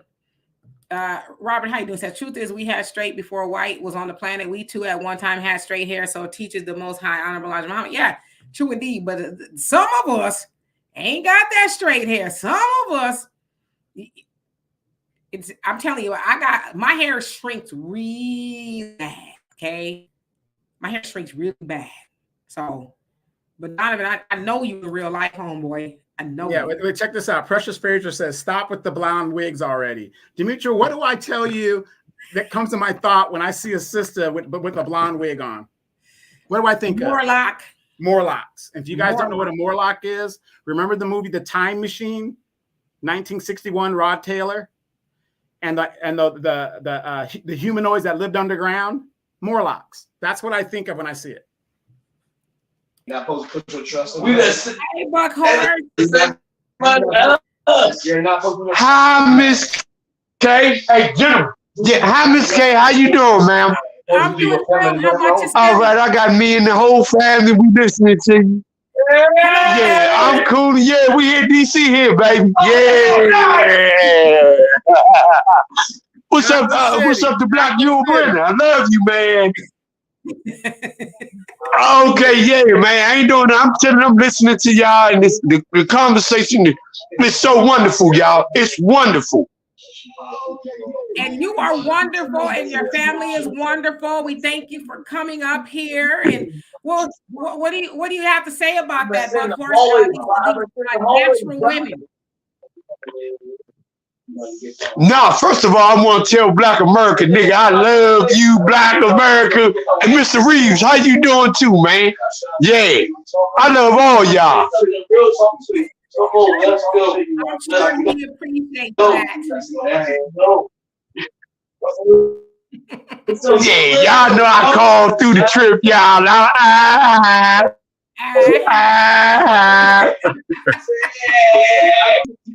Well, go on back and spend time with your family. Yes, ma'am. I appreciate that. Miss K, when I'm gonna do I'm gonna make sure that I actually I'm about to cash app you anywhere with because it's a little loud up in my house, but I love y'all. We love you too. Respect the black family. Black first. That's it. We are the. That's right. All right. Thank you. All right. Thank you. Yes, indeed. Chocolate City in the house. I used to love to go to Andrews Air Force Base and hit that NCO club. Oh my God. The women were just unbelievable. Unbelievable. Yeah, I think Vanessa should give them money too, but you know, who am I? Lady Diana, how you doing? Brother Joel, you say our future appearances banking on the maintenance of self. We're doing now, majority of us program against natural, and we strive to preserve ourselves with everything toxic and mainly advertising to us. We'd be wise to literally watch what we eat, as chemicals alter our appearance and many other things within us. Awareness is a door to abundant life. Wealth. Read How to Eat to Live by the Honorable Elijah Muhammad. Exercise. Stick with what's truly natural and mind and diet. Yes, indeed. Those are awesome reads. There's 2 volumes. But you're absolutely right. I don't think people realize that sometimes the things that you eat does affect the way that you look. I remember my dad always say, you can tell, you know, when people eat a lot of pork, they start looking like pigs. And I was like, oh, damn, for real? So I don't know if there's any truth to that, but damn. Barricade says, Black America, I don't know what you're talking about. Black women look sexy with the afro and afro puff. Yeah, you know Black America got to be contrary. Dwayne says, laugh out loud. Demetria says she got to take her weave off and be bald-headed for Donovan. I'm just saying. Hey, the woman get with him and now she got to snatch her wig off. And then you know what Donovan gonna do? Leave her for a woman with another wig on. I know Donovan in real life. He up here playing. Marcella says, why do Donovan gotta be the Black girl burner? Why can't he be the Black Denzel or the Black Yul Brenner, Black Denzel Washington? I think it's because it has something to do with him having like 2 pieces of hair on his head. I think Denzel still got some hair left and Donovan not so much. Hello, Beverly White. How are you? Let's see. Maxwell says black women are beautiful in any iteration. I love black women. You better believe it. Quita says, Demetria, my hair hugs itself, always tangled up. Yeah, it's a lot, right? We love our natural hair, but wash day is just like, wow. Wish I can get somebody else to do it, you know? Robert, he say, I've seen black people with golden curly afros before naturally. Yeah, black people have blonde hair as well. But some of that other stuff is like, that's a lot. And Precious, if I didn't already, how you doing? He says, and you have these high-powered sister attorneys and mayors walking around with all that yellow corn silk. Come on, sister. Come on, Mary J. Blige, you're beautiful. Let me see you in the afro, Mary. A big one. Yeah, I don't think I've ever seen Mary without blonde hair. I think maybe it was brown or something when she first came out. But it's always been blonde. Yeah, I don't think Mary's ever going to have no afro. I think that's who Mary is. Damon says, grew up in Landover, Maryland, Village Green Terrace. Okay. All right. So let's see. And Andre Jackson, how you doing? Says fibroids for black women. Yeah. With the perms and stuff. I haven't permed my hair. Ooh, it's been since 2010. I think that was the last time I put a relaxer, is technically what it's called, on my hair. Yeah. And it does cause women fibroids, and some even say cancer, right? But if you think about it, your skin is the largest organ on your body, and the relaxer, you're putting it close to your head, right? So it's seeping in. Where is that going? And you don't wash it all out. It's going in your skin to some degree. So yeah, it's something to really think about. And it just on the strength of that. And trust me, sometimes I'd be like, it'd be nice to really relax my hair. It'd be so easy to do. But then, yeah, I think about the chemicals and stuff going into your body, and it's just not a good thing.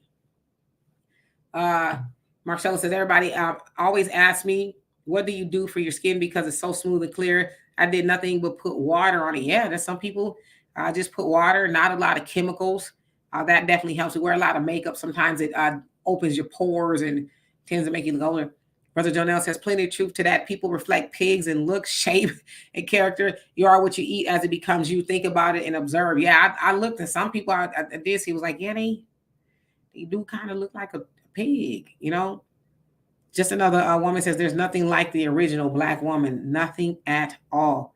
Robert says, do black women like men with long hair? What's up with all of these brothers with braids and long locks? I think it depends on the woman. And I think a man is all right to wear, oh, you ate you a piece of chicken, huh? You was hungry. I don't have a problem with a man wearing long hair if it's neat, you know, if it's styled or something like that. But yeah, you see a lot of men and boys now wearing their hair long. And Black America says, can you please send the link? You gonna come up here and act like you got some sense, Black America? I'm gonna put the link up here. You act like you got some sense, because I don't have the energy today. I believe you'll behave.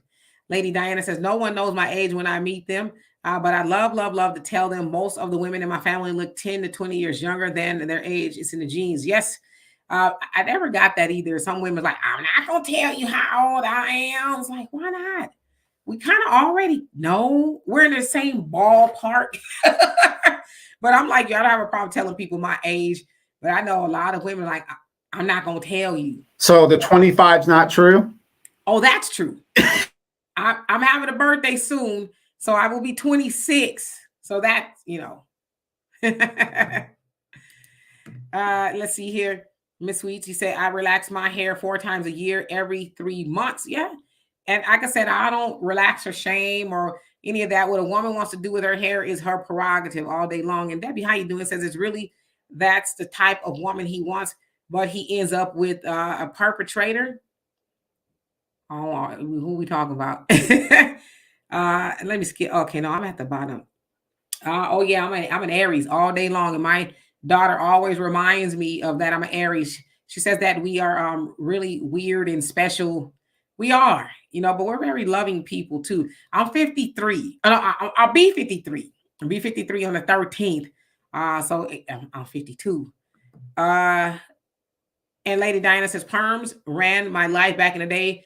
Now being natural, I can't stand why I can't understand why that's so important, because it's easier to comb your hair and to style it and things like that. But the chemicals are not good for you at all. If you ask me, it's harder to style natural hair. It is, especially if you got hair, as they call it, 4C. I don't know when they came up with all these numbers, but 4C is like mine, right? It's really tight, and really tight. I had to stretch it out, so it takes some work. And I understand the whole. And it's for I hear a lot of brothers say, "Why you always got to wear protective styles?" This is a protective style, because if I was to comb my own afro out every day, I will literally comb it out. Because natural hair is a little on the sometimes on the drier side, the brittle side, and as they say, if your hair don't have any slip to it. And I don't want to use this term to be like it's a thing, but just for context, how people say, "Oh, you got good hair, right? It's wavy and all that." Well, I don't have the wavy hair. I got the carpet hair, so I have to wear protective styles, opposed to relaxing it. Otherwise, I'll pick my hair out, because that's just the way it is. So, good evening, Black America. How you doing? Hello, Demetra. Good evening, Donovan. Or evening for Demetra. For me and Donovan, we still on the West Coast, so we still got a little time. I'm fine. How are you today? No complaints at all.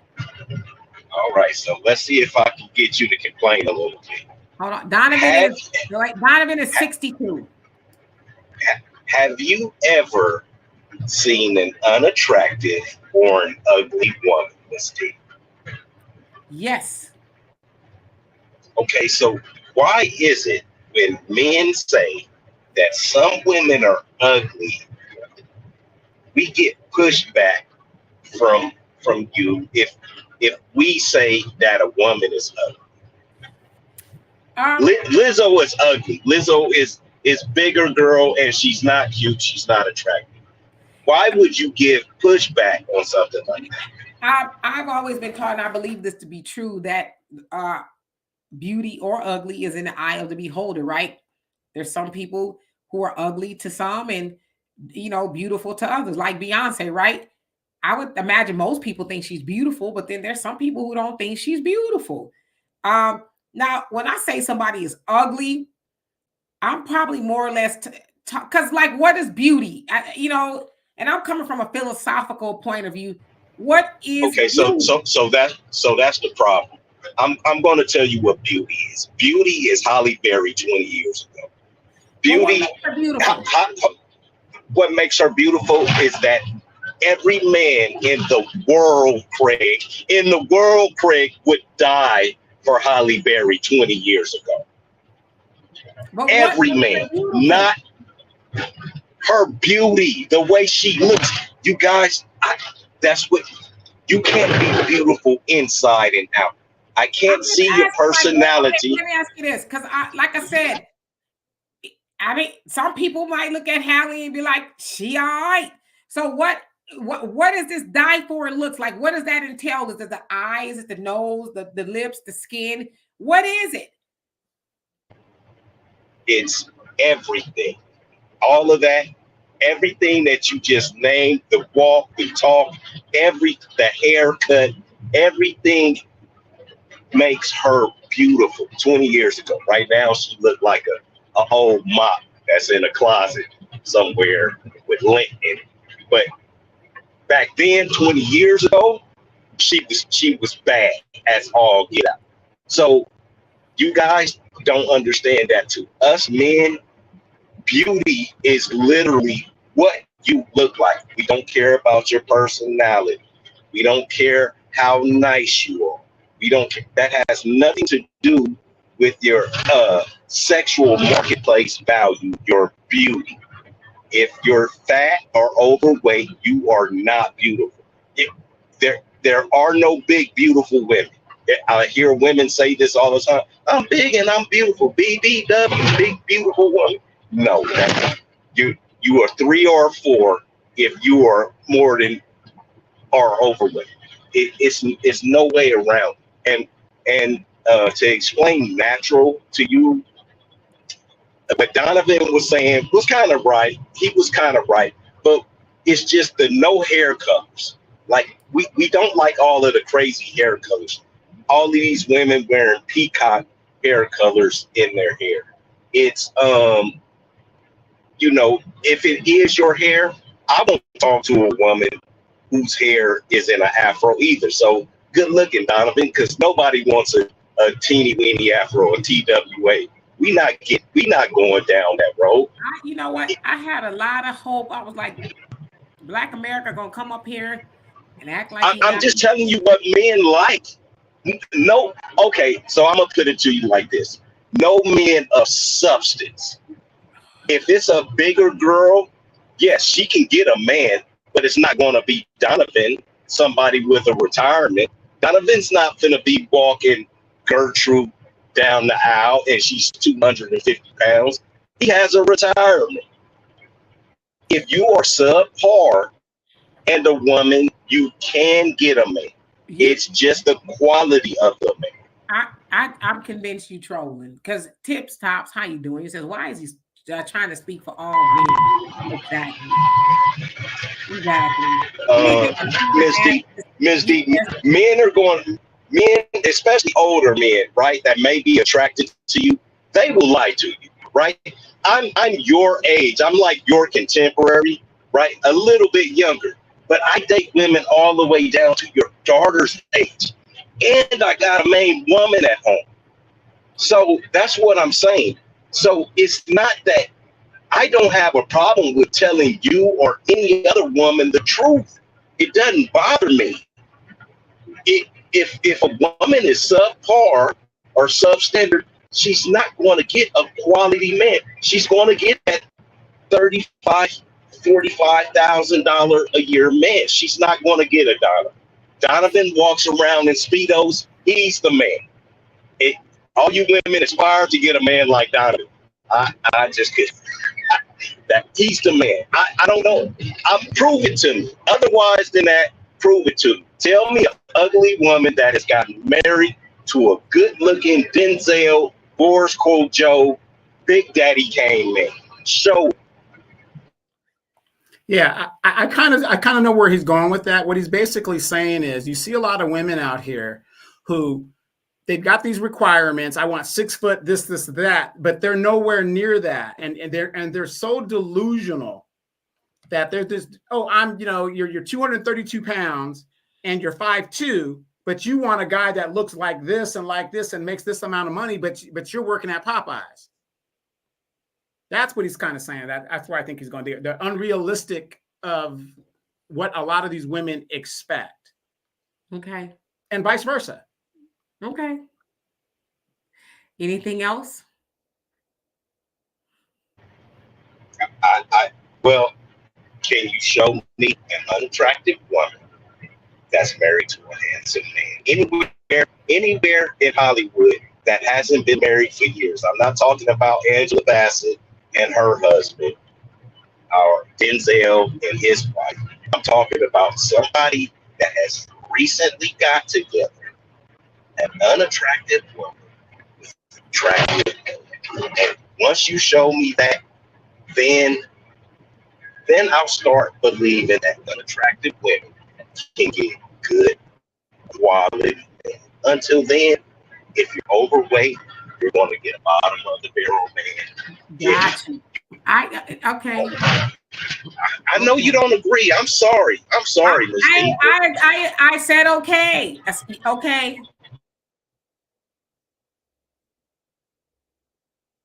Dimitri, I got a question for you. And ladies in the chat, I got a question for you guys. What do you guys mean when you say you're not settling? I hear a lot of women say that they're not settling. They're not settling. And these are the women that are always by themselves because what they're looking for will never show up, in my opinion. So what do they mean by that? Okay. They mean okay. They mean okay. Could you elaborate on that? I think I made her mad, Donovan. She doesn't like to hear women look bad when they get old. No, what it is, it's when you're hitting the points, women have no rebuttal. That's what it is. What happens is, I was told a very long time ago, when you argue with a fool, it makes you want to. So, and also, heard a very long time ago. Wow. That's not right. That's not fair. What the hell I look like having a battle of the wits with somebody who was unarmed? So I just say, okay. That is very noble of you. I appreciate that. Right. I appreciate right. It. But then we wonder in this community why we don't have a community, why the women and the men are not getting married, and why people like Kobe Bryant, all of those black women that were cheering when Kobe Bryant passed away with his daughter. Like I put in the chat, I haven't even. I am not lying. That happened 100%. That black women were cheering when Kobe Bryant died. Wait, hold on, brother. And maybe it was one or two, but this black woman was not cheering. Miss D, I haven't even watched basketball since that day. I'm serious, and I was never even a Kobe fan. I'm a Laker fan, but I haven't watched basketball since that day. What I'm saying is, everybody, like Donovan said, they have these expectations and these wants and these standards, but they can't live up to what the other side of those standards require. And guess what? So we're okay. You've sold past the point. You've sold past the close. Okay. All right. You guys have a good day. I mean, I'm just trying to have a conversation. And we did. Don't you like when people say okay? Oh, you know what? I'm going to say okay. Okay. No, because it's just condescending. You know what I mean? It's a condescending okay. It's not. I'm just saying, for the sake, I'm just saying okay. Hey, I'm just an uneducated truck driver, right? So, okay. I don't have anything else to say about it. Okay. Thank you for coming up. I love and appreciate you dearly. Okay.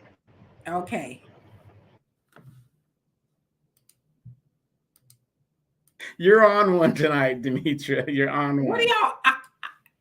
Ain't that what y'all want? Women, okay. Actually, no. The thing is, we want you guys to. No, you can't win for knows it. No. Actually, when if what we're saying makes sense, we want you to acknowledge that if it makes sense, because you don't realize you have a problem until you admit it. Okay.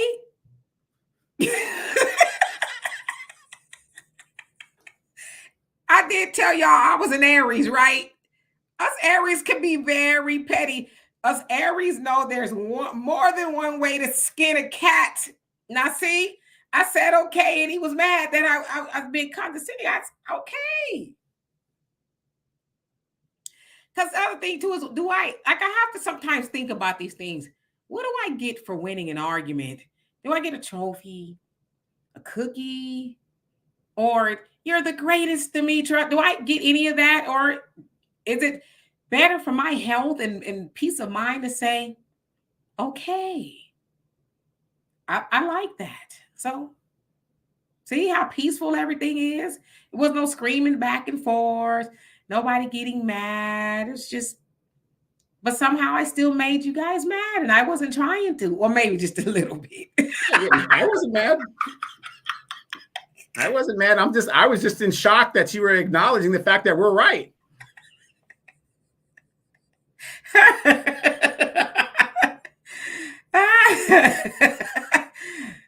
Okay, I got one more question before we leave here, since it was supposed to be some sort of a relationship show. I don't know what kind of relationship it was, but what is your favorite love song of all time and why? That's too many. There are too many good love songs out there to really think about it. But if I had to think about a love song, God, there's too many of them. There really is too many of them. I got to really think about it. Come back to me. All right. I'm looking to see if anybody will tell me what their favorite love song of all time is. Okay, I remember now. Okay. War. Good God. What it is. What is it good for? Nothing. Right. Nothing. I believe that because you like to fight a lot. You like to really get to argue and fight. So, okay. All right. Okay. So, Miss Sweet Talks, you say, Mariah Carey, We Belong Together. I think that's one of my sister's favorite love songs, too. Okay, I'll be serious. My favorite one is Brandy by the OJs. Okay. Why? Because being a military guy, being gone all the time, I really miss you, Brand. You know, it just really tells a really good story. You know? All right. I don't know why I'm coughing. I haven't been sick in like a week, and it feels like it's trying to come back. Okay, Marcelli say reasons. You know, I was a kid when my cousins was listening to that. That's probably the first Earth, Wind, and Fire song I ever heard. I couldn't have been no more than 7, 8, and they were bumping this song like it was the best thing ever. And that's when I learned the love Earth, Wind, and Fire. Okay, let's see. North says, give them what they say they want. Right, and he's still mad. Okay, that's the word of the day. Making life easier. Okay. All right, Mike says, one of mine is Piano in the Dark by Brenda Russell. I love that song. It says, and Through the Fire, yes. By Shaka Khan, also Here and Now by Luther Vandross. See, okay, I like all of those. Lionel Richie says, Jesus is love. Okay, that's a love song. I think I was talking more about, love song with a relationship, but I guess, that counts. Brooklyn, you say, Luther Vandross, a house is not a home. Okay, getting somewhere. All right. Let me speed it up a little bit. Easy says, one of them cherish Kool in the Gang. Yes, I love me some Kool in the Gang. Adore. Mike, what you know about some Adore? That used to be my jam right there. It's not my favorite, but it's close. Mindful Moments. How you doing? Says Lizzo has a pretty face. If she lost weight, she would be pretty. Says, but she still finds someone who loves her the way she is. She's got a fiance. They've been together even before she blew up. No pun intended. Okay, before because I was not trying to be funny, but yeah, she's got a man. Yes, When I'm With You, Tony Terry. Is that the one? I love that song. It's funny because when my daughter's father was away, he's in the military, I put that on, I recorded it off the radio on the tape, right? Cassette tape. It's on, come on, I recorded it and I sent it to him. Y'all know nothing about that. Quita, you say, I've been waiting for a girl like you. Isn't that Foreigner? I think so. I've been waiting. That one? A girl like you. Okay, Charlie Wilson, you are. Got you. I think Jodeci, Forever My Lady. Yeah, that's a personal favorite of mine too. For reasons I will keep to myself.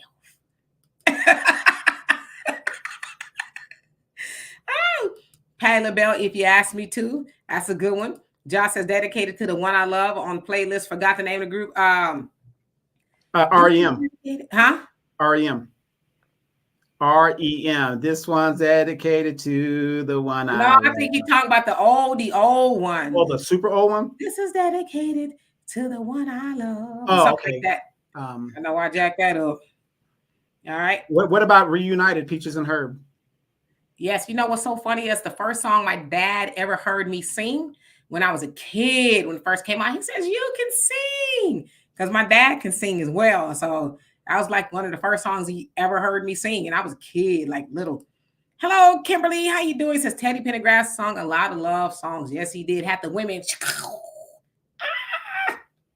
Yes, indeed. Oh, that's not my favorite, but it's one of my favorite songs. Beverly White hit it. I think one of the Lady, Kenny Rogers. And then Black America says For the Lover in You. Shalimar. Okay. No, he said For the Love of You. I'm sorry, by Isaac Brothers. Okay, that's a good one. Okay, so he says Without You, Raphael Saadiq. You got just too many. Just Another Woman. You say Tony Terry, When I'm With You. Yep, that's a really good one. Marcella says the whispers made you drop your. Yeah, the whispers did. They did. Well, maybe like my mom and them. You know, they was a little too old for me. You like much romance wine and dine. I like to take you dancing. Y'all know, remember that song? Go ahead. Debbie, you say it's a thin line between love and hate. That's the love song you like? It's 5 o'clock in the morning. I'm laying in the hospital, bandaged from feet to head. Man, Tony says Lenny Williams, because I love you. Hey, Curtis. He says, I'm sure some Luther in there somewhere. I love some Luther, but not one of my favorite. Says I'm 57. I know plenty about that, Demetra. All right, yes, that one right there. My best friend's mom, she loved that song, and that's really where I got to know about Confunction's Love Train. You listen to the lyrics, it's just agony, right? Like, I really want to be with you, is what she telling them, right? But since you was tripping, somebody else is here, so you're gonna have to go home. Y'all remember the woo woo song? And you woo woo woo. And you woo woo woo woo. Easy said, D, we 70s babies. Careless was. You know, I saw a documentary on Wham, one of my favorite groups.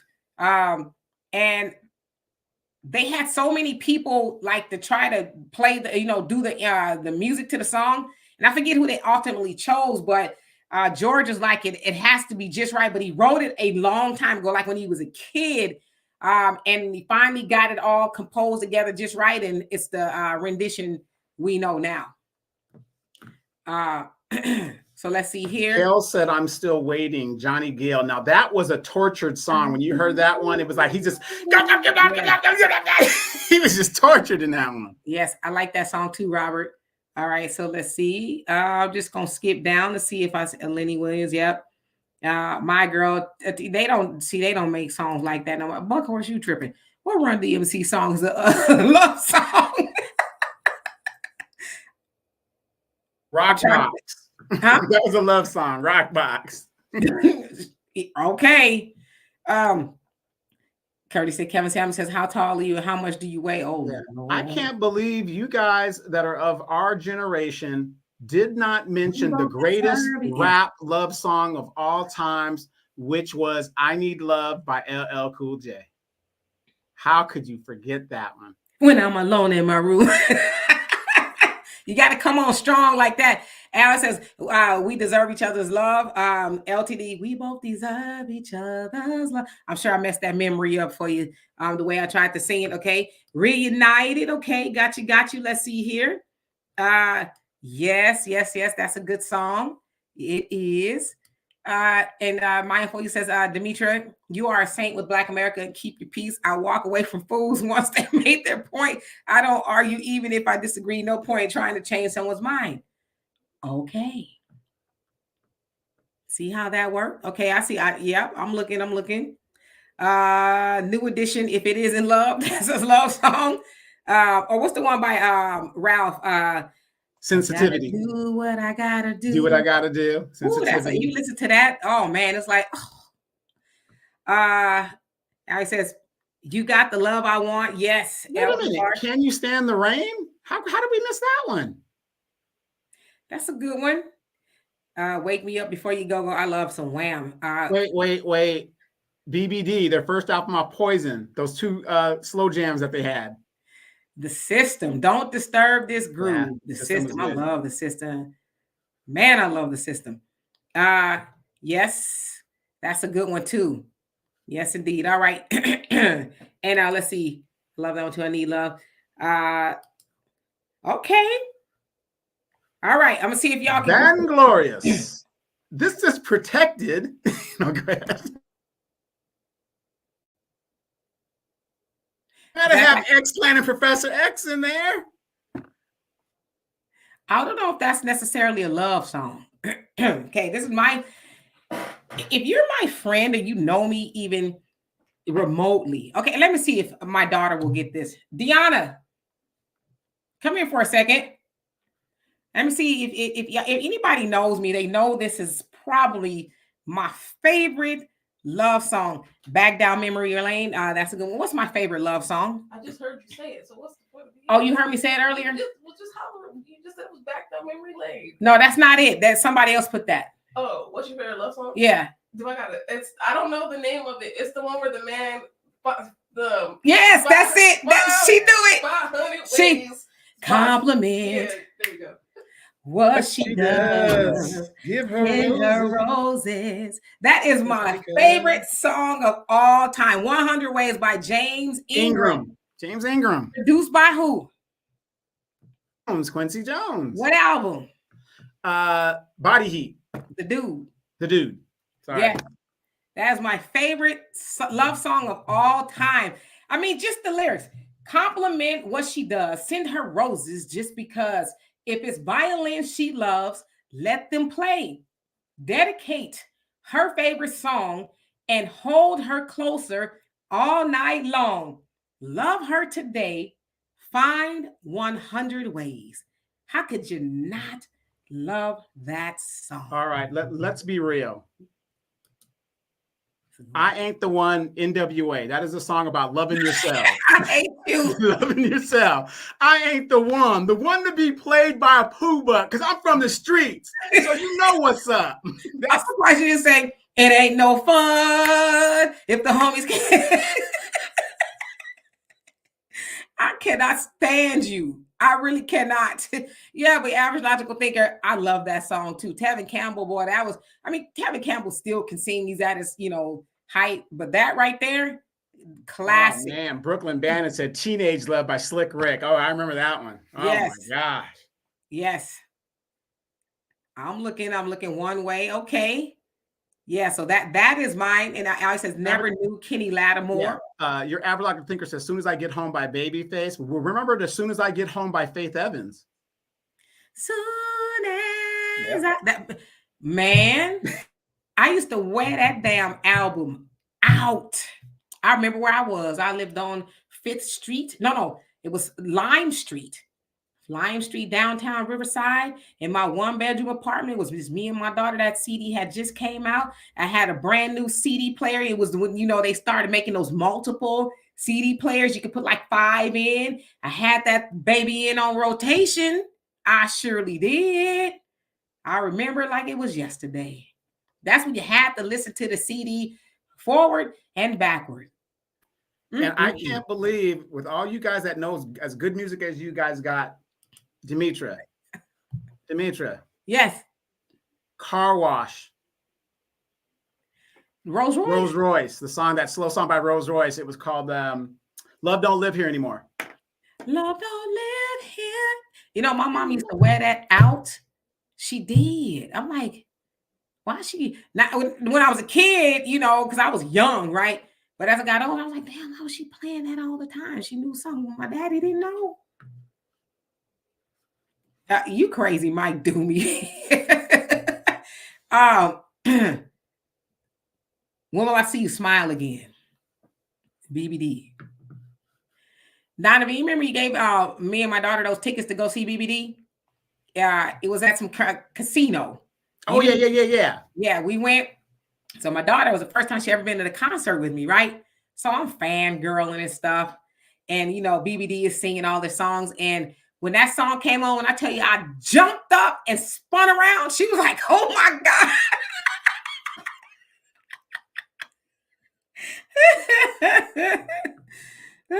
She was like, what the hell? The Titanic song by Celine Dion. Al says, I Will Carry On. Is that what it's called? I Will Carry On. Near, far, wherever you are. Yeah, they wore that damn song out. Okay, don't look any further. That's how I'm showing my age. Let's see.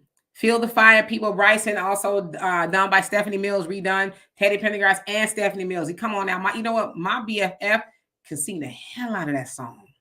And I tell you, she can sing the hell out of that song. Oh my God. Yes, that's probably that's probably next after 100 Ways Adore. Yes, yes, indeed. What he say she can't burn up? Let's say my ride. He says first he tells her she can, and then he says, no, you can't. All right, so let's see.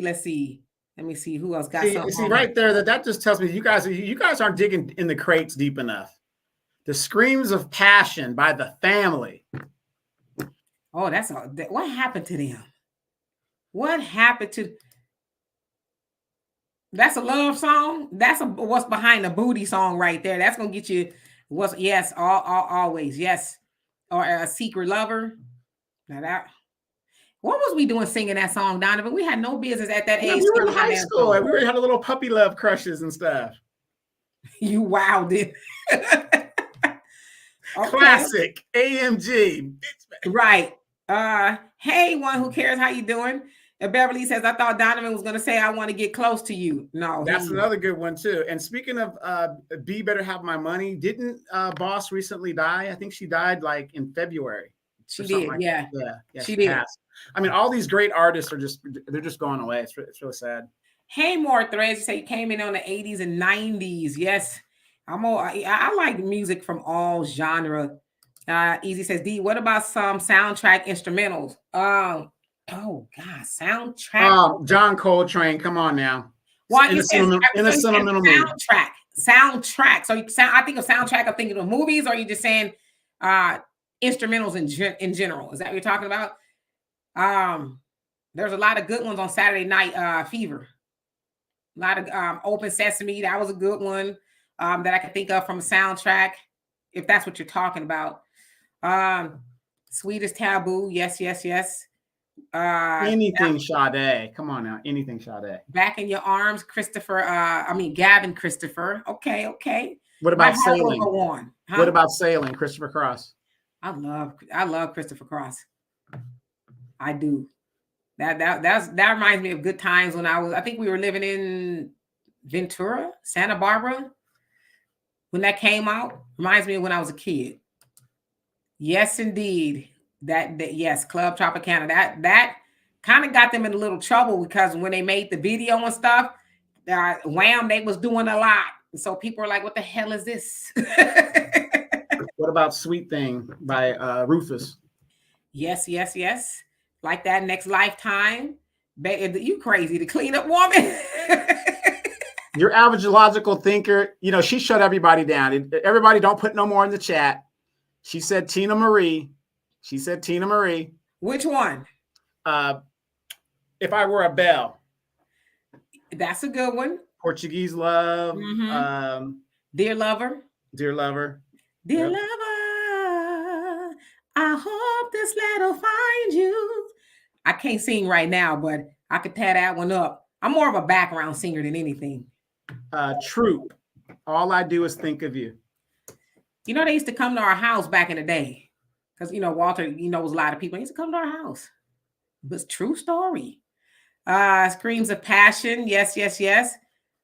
All right, so let's see. As We Lay. Now, we ain't had no business singing that damn song when we was kids. We had no business singing that. It's morning. We didn't know what she was talking about. I was like, oh, you creeping. All right, Facts Not Feelings. Here's a love song. That's a good one too. That's a good one. Y'all playing for real now. Yes. I like that one too. Man, how come nobody mentioned Dionne Warwick? Which one? She had so many damn hits. It was incredible. But Deja Vu was one. Mm-hmm. I mean, she had a lot of hits. I really love her work with Stevie Wonder on the Lady in Red soundtrack. Weakness. I think the name of the song. That's one of my favorite songs with her and Stevie Wonder. I think it's called Weakness. Mm. Just Another Woman says Deborah Cox. How did you get here? Y'all women used to eat that up. I'm like, yeah, how did you get here? Nobody's supposed to be here, but here your black ass is. More Thread says Tony, Jodeci, Rolls Royce, Troop, OJ, Soul for Real, Heat Wave, H Town, 112, Mint Condition, love some Mint Condition, Heat Wave. My earliest memory of Heat Wave is my brother Walter. He had the 45, and Always and Forever was on the other side. And what was the other one on the other side? It's the fast song. Ain't No Half Stepping. No. Boogie Nights. Boogie Nights. When I tell you that Negro used to wear that damn song out, and on the B side was Always and Forever. He used to wear that song out. Like, enough. What's on the other side? Yes, Reunited. Okay, Isaac Hayes. Oh, y'all digging in the crates for real. Genie in the Sky. Ribbon in the Sky. You talking about, or is it Genie in the Sky? Ribbon in the Sky by Stevie Wonder. Yeah. Yes, indeed. All right. Still in Love, Troop. Hey, Alonzo, how you doing? Troy, what's going on? It says oh man, just once. Yes, Last American Virgin. My daughter recently watched that a couple years back, and she was like, I hate her, the lady in the movie, because she just did him wrong. All right, Natural Woman, H-Town. Y'all, we gonna be on Superwoman, Karen White. Is that a love song, or is that a keep playing with me? Keep playing with me. Yeah, remember that one. Thank you, More Threads. I love it. Appreciate you for that. It says, okay, yep. So I saw those. Those are awesome, good ones. Mint Condition, If You Love Me. I think that's my favorite song because I love all of the crescendos and the progression in the song, and especially the end. Oh, I love that. And of course, one of my other favorite songs is Lady in My Life by Michael Jackson, especially at the 3:45 mark. That is my favorite part of the song. You guys will go listen to it and be like, word? Okay. All right. Phyllis Hyman. Y'all don't know about no Phyllis Hyman. Y'all don't know. What's your favorite Phyllis Hyman song? Oh, you took it back. Young Hearts Run Free. You took it way back. What's y'all favorite Phyllis Hyman song? Endless Love. Oh, yes, that's a good one. I was in Ventura as a kid when that first came out. Al just broke the internet. He said Force MD's Tender Love. Yes, that's a good one. And I see you put Can't Get Enough, El DeBarge. Yep. Yes, indeed. Knocks Me Off My Feet, Stevie Wonder. All right, let's see. I think my favorite song by Stevie is probably Golden Lady. I think that's probably my favorite one. I like Rocket Love. That was always. Shut your mouth. Shut your mouth. I used to love that song. Rocket Love. Yes. And what's the other one? It's kind of like together with Superwoman. Not All I Do Is Think of You. No. You're a Million Miles Away, something like that. I'm trying to think of the Ribbon in the Sky. Stay Gold. Where Were You? Yeah, Superwoman, Where Were You When I Needed You? Yeah, that second part of that song. Oh man, it's like, snatch my soul right now. Because nobody could sing a song like Stevie. And that second part of Superwoman, oh my God, it's just, you can actually feel like he wrote that about somebody. He's like, where were you when I needed you? You know, like, how could you do this to me? So yes. Quita Ward says Secret Garden. Of course, if you're an 80s type kid like we were, you had everybody in there. Barry, Al, Elle, and James Ingram. Yes, indeed. Tell me a secret. Right.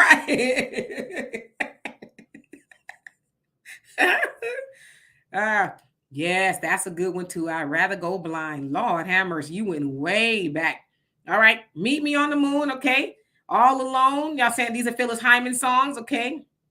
And Poppy say My Prayer. The Platter Average Logical Thinker says, have you heard of Mark Nelson version of Lady in My Life? I have not heard of that one. One More Night, Phil Collins. Yes. Ooh, that's nobody has mentioned the Spinners. Oh my God, Sadie, How Could I Let You Get Away? love me. Yes, that's a good Phyllis Hyman.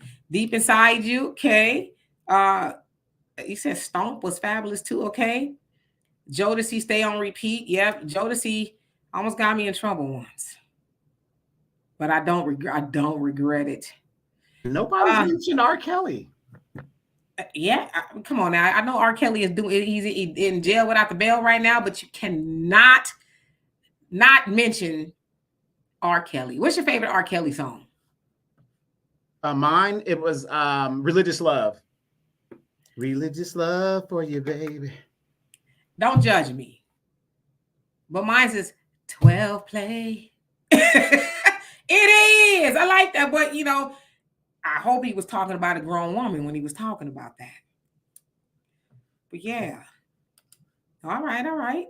Okay, so let's see. You know how to love me. I see a lot of people like that. I can't help it. Yes, Michael Jackson. That Walter had that on repeat for some reason too. Walter's he's as bad as me when it comes to repeat. All Cried Out. I think that's my sister's favorite love song, and she can't sing worth the lick, but you can't tell her. Wow, Average Logical Thinker said "Zoom" by the Commodores. Yep, that's a good one too. That's a good one. So I said, here we are. Okay, Gloria Stefan. How could you not mention one of the best female producers of R&B of all times, Angela Winbush and Renee, My First Love? What about I just slipped my mind. Patrice Rushen. The song that slipped my mind. Not Forget Me Nots. No. She got a lot of slower jams too. I'm trying to think. Maybe somebody will put it in the chat. It's right on the tip of my tongue. It'll come to me. Oh man, that's a good one too. I like Say a Little Prayer. That's a good one too. I say a little prayer for you. Now you got to do a whole exorcism nowadays. DJ Quick for The Hoe in You. That's a classic.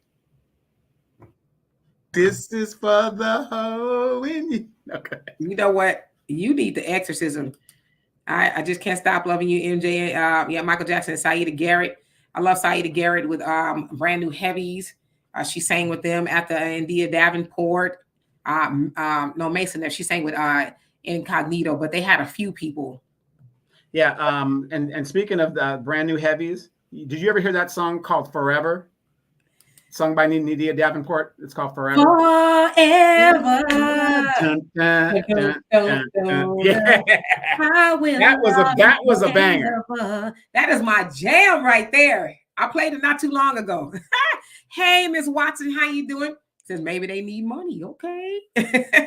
Bump and Grind remix. Yeah, you know, R. Kelly has some, I was gonna say bangers, but that might not be appropriate.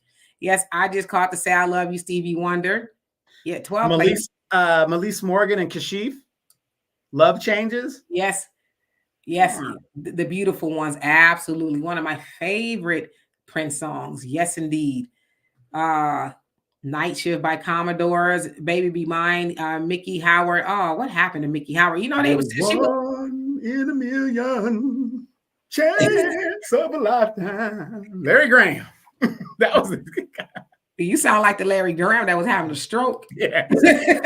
Thank you, Alonzo. I appreciate you. Loves you so much. He says that was for the Teddy remark, whom I did appreciate. Okay.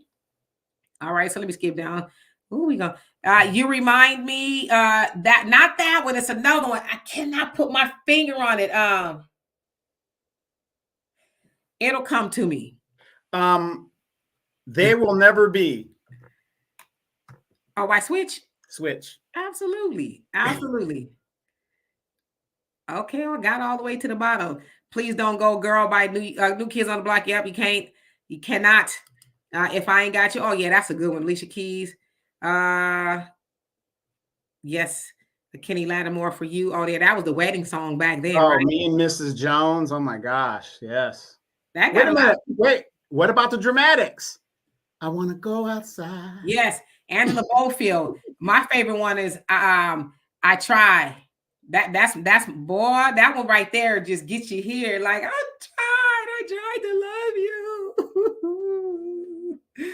Yes, that's a good one. My favorite Phyllis Hyman is B1 from the School Days soundtrack. That is my favorite Phyllis Hyman song. Yes. Clubber Lang said, "Can I Borrow a Feeling" by Kurt Von Houten. I remember that song. Mhm. But you would think Clubber Lang would say Survivor, theme song of Rocky. That was a good song. That was an excellent song. The Eye of the Tiger. The Eye of the Tiger is the king of the fight. Hit it, Donovan. Hit it. Right here. Which one? Going Right in circles? Here. Yes. Going in circles. Isn't that Billy? You got me going in circles. It's on the tip of my tongue. Is it the Manhattans? Is it? God, I can't remember. Johnny Guitar Watson. He's a good one. I'm trying to find a song because it's going. Oh, I can't play it on here because I get. Hold on a second. Hold on. Freddie Jackson, "You Are My Lady." Yes, Sagittarius. "Feel So Real" by Kit Trick 23. Patrice Rushen, "Feel So Real."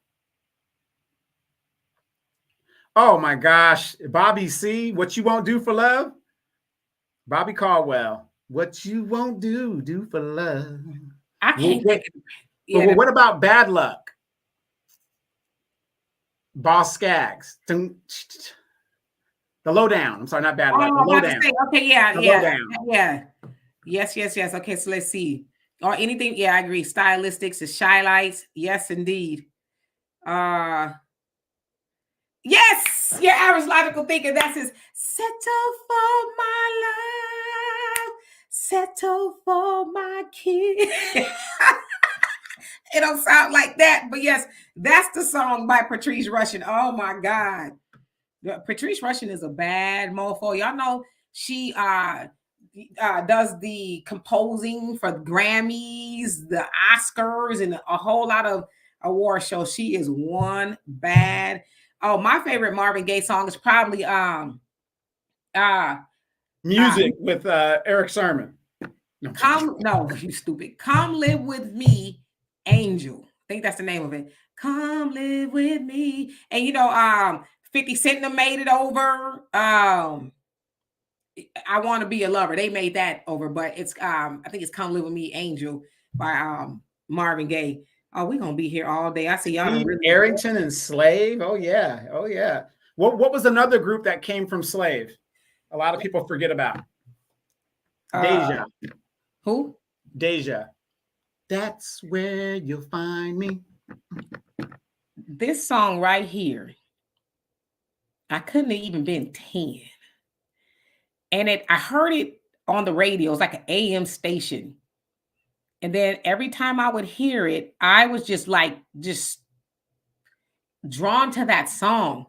And I listened to it not too long ago, and I listened to what she was really saying. She says, one less bell to answer, one less egg to fry, right? So they're not together anymore. She's hurt, but she's thinking about, okay, well, it's sad that I can't love you, be at your beck and call. And it's a really great song, but it's really sad too. But I remember being young hearing that song. I said Gap Band. Going in Circles. How's that one go? Trying to think how that one goes. Mm-hmm. You crazy talking about some bad luck. Yeah, the bad. That was a good song. As a matter of fact, you can play that right now. Bad Luck. The President of the United States, he's gonna give it up, y'all. That was a jam. It's a man's world. Yes, indeed. Yes, indeed. Which Minnie the Moocher, Cab Calloway. I love you, Buckhorse. It's a Minnie the Moocher. Charlie Wilson, "You Are." Yeah, somebody said that. Marilyn McCoo. Yeah. It says from the Fifth Dimensions. Says McCoo from the. Okay. Oh, it did it 100 times. Yeah. How did nobody mention Maxwell? Fortunate. What's your favorite Maxwell song? Fortunate, produced by R. Kelly. That is a good one. That I think that's probably. Yeah, that the beginning of that song, I ain't gonna hurt your ears. It's gonna sound like a cat dying, but yeah, the beginning of that song, that instant body roll.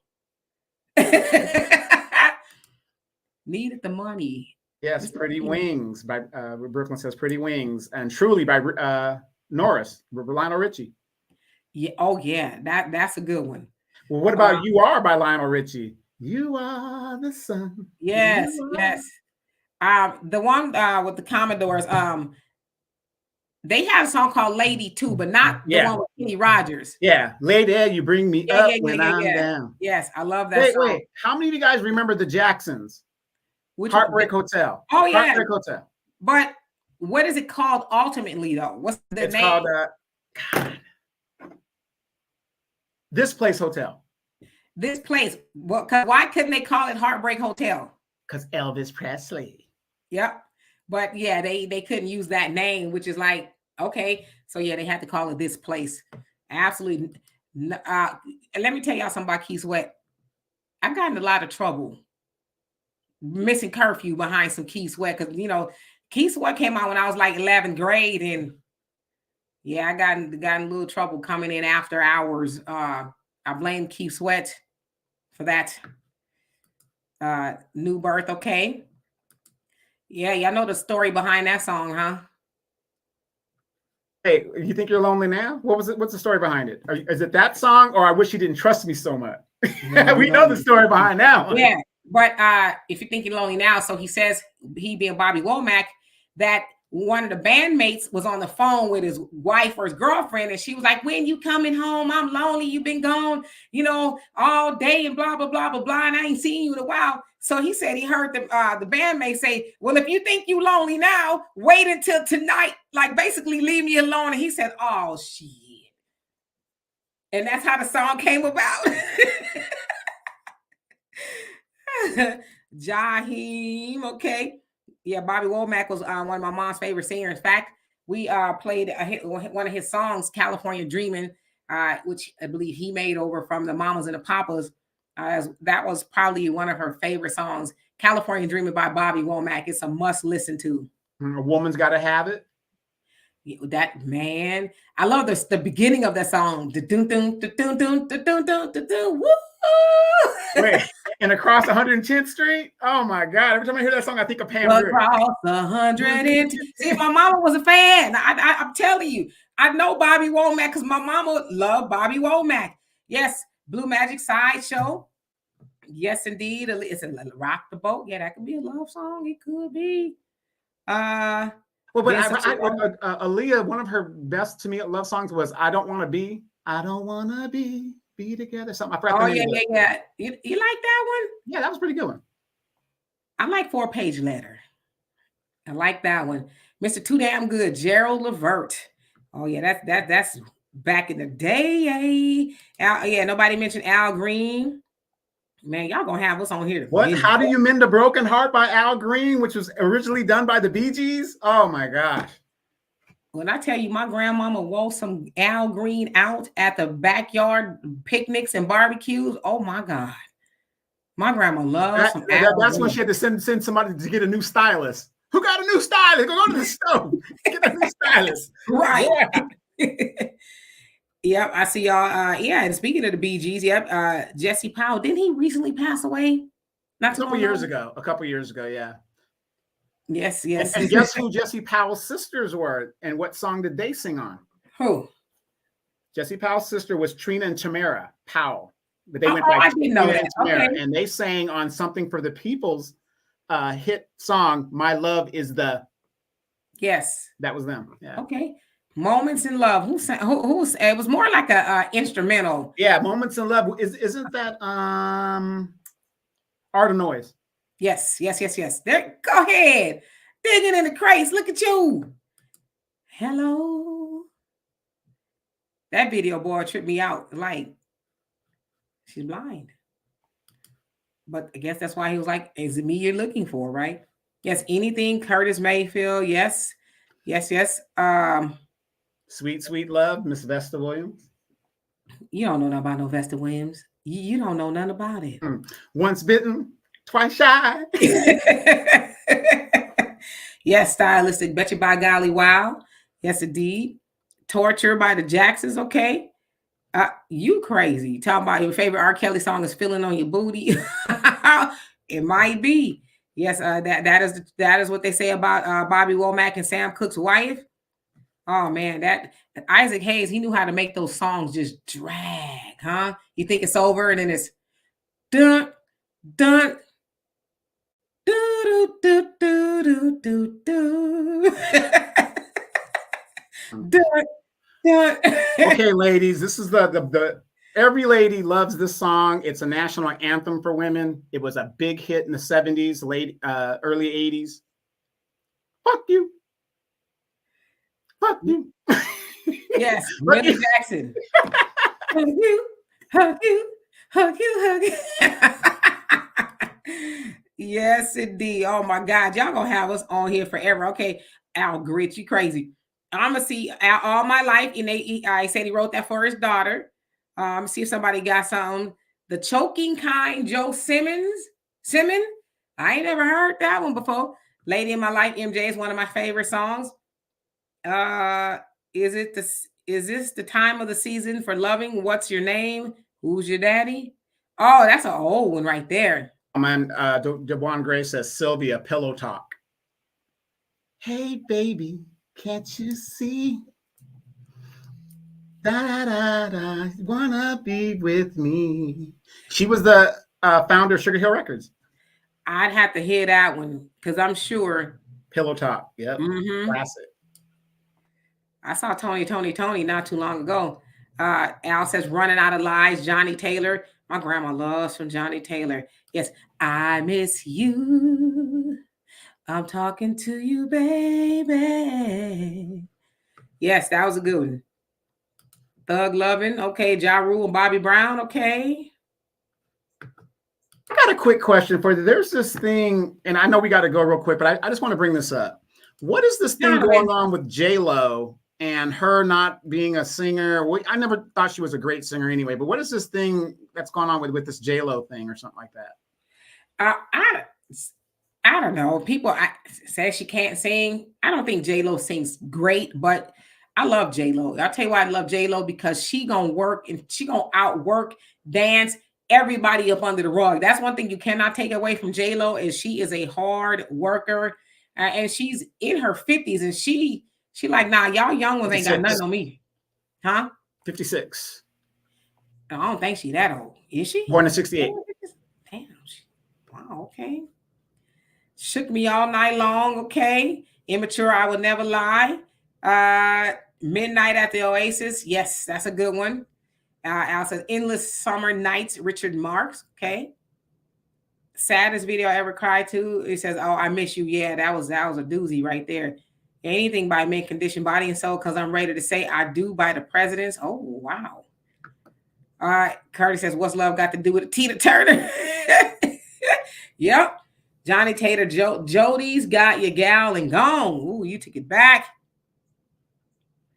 Yep. So anyway, anything by SWV. Let's see, what's my favorite one? Obviously Weak. Right? Downtown. You gotta go downtown. Oh, you can. It's time. Yeah, Whitney Houston. What's my favorite Whitney song? Didn't We Almost Have It All? See, ladies, I'm very disappointed in you guys. How can you go and not mention Radio featuring Ray Parker Jr.? Sing it. There's two. What's that?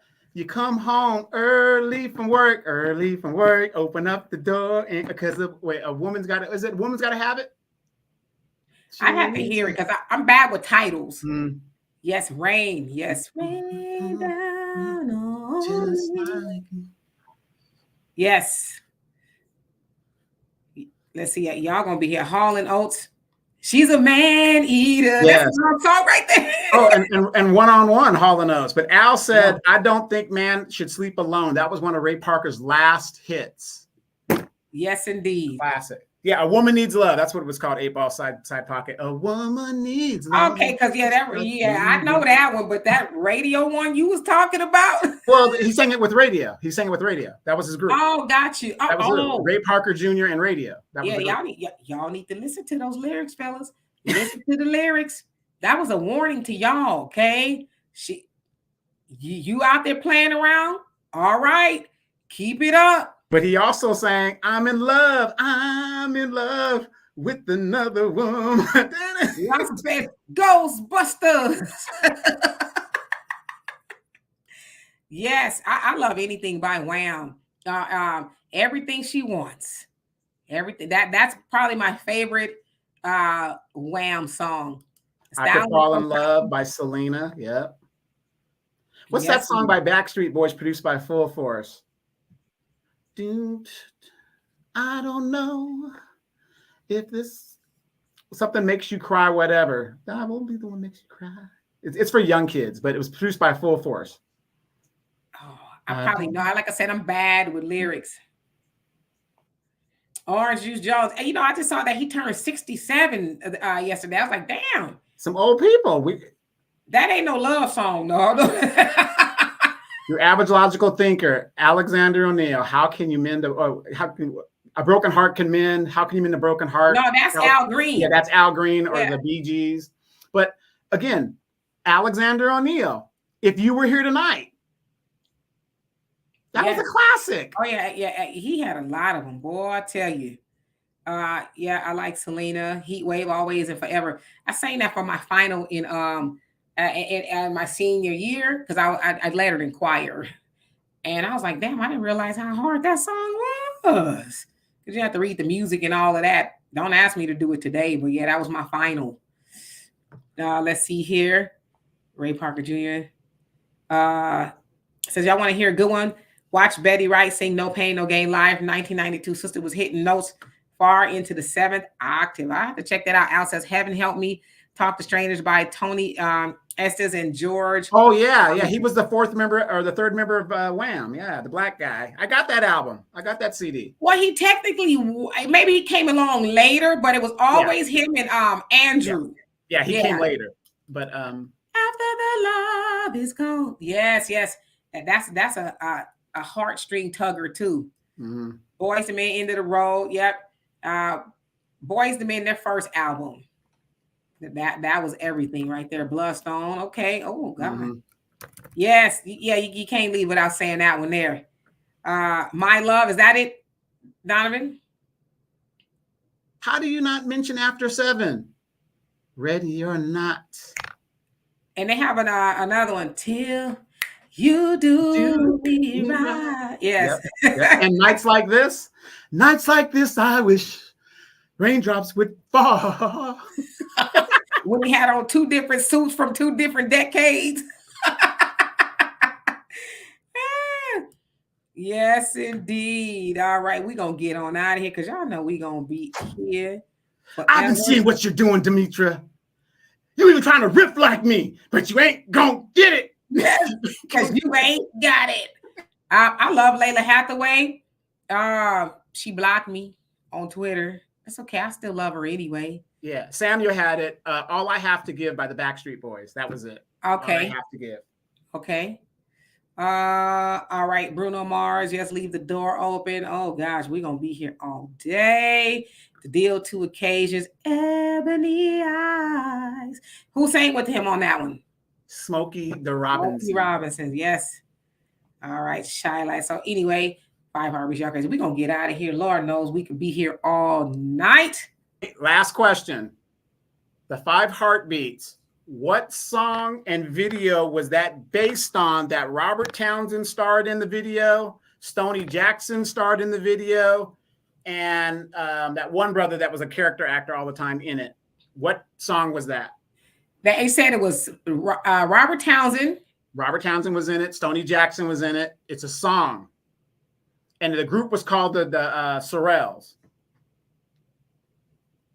in the video. Anybody? Give me a couple seconds.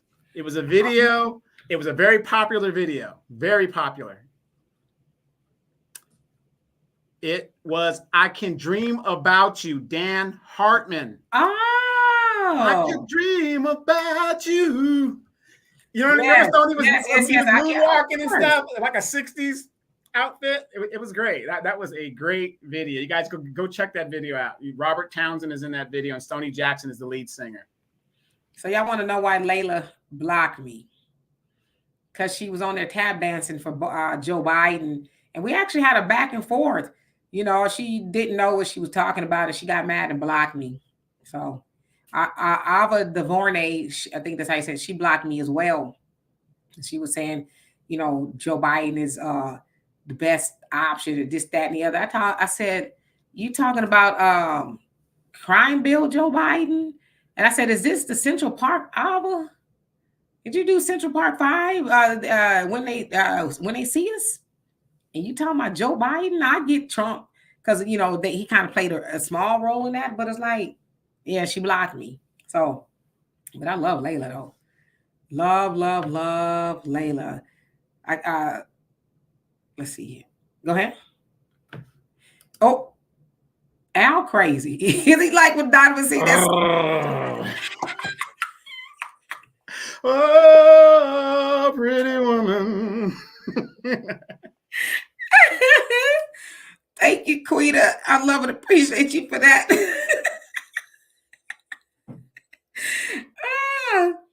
Anyway, we're going to go because I'll be here all day. But we have to do this again sometime. That was fun. But in the meantime, you guys have a great rest of your evening. We will see you guys on Sunday. I will be here this Sunday, but the following Sunday, I will not be here. Because her birthday is so important. I would just happen to be going to Vegas, and it happened to be my birthday. I'm gonna go get a tan. So are you gonna go see Usher, Tony Braxton? Who are you gonna go see? I think Mariah. Okay, on fire. I've seen Mariah before. He says, I says, I'm glad you called her on it. I love me some Layla, but wrong is wrong. Yeah, she blocked the hell out of me. Like, block. It's okay. I still love her though, you know.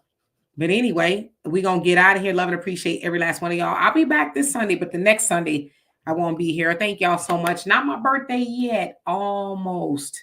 Said, could it be Jaheim? All right. So anyway, peace.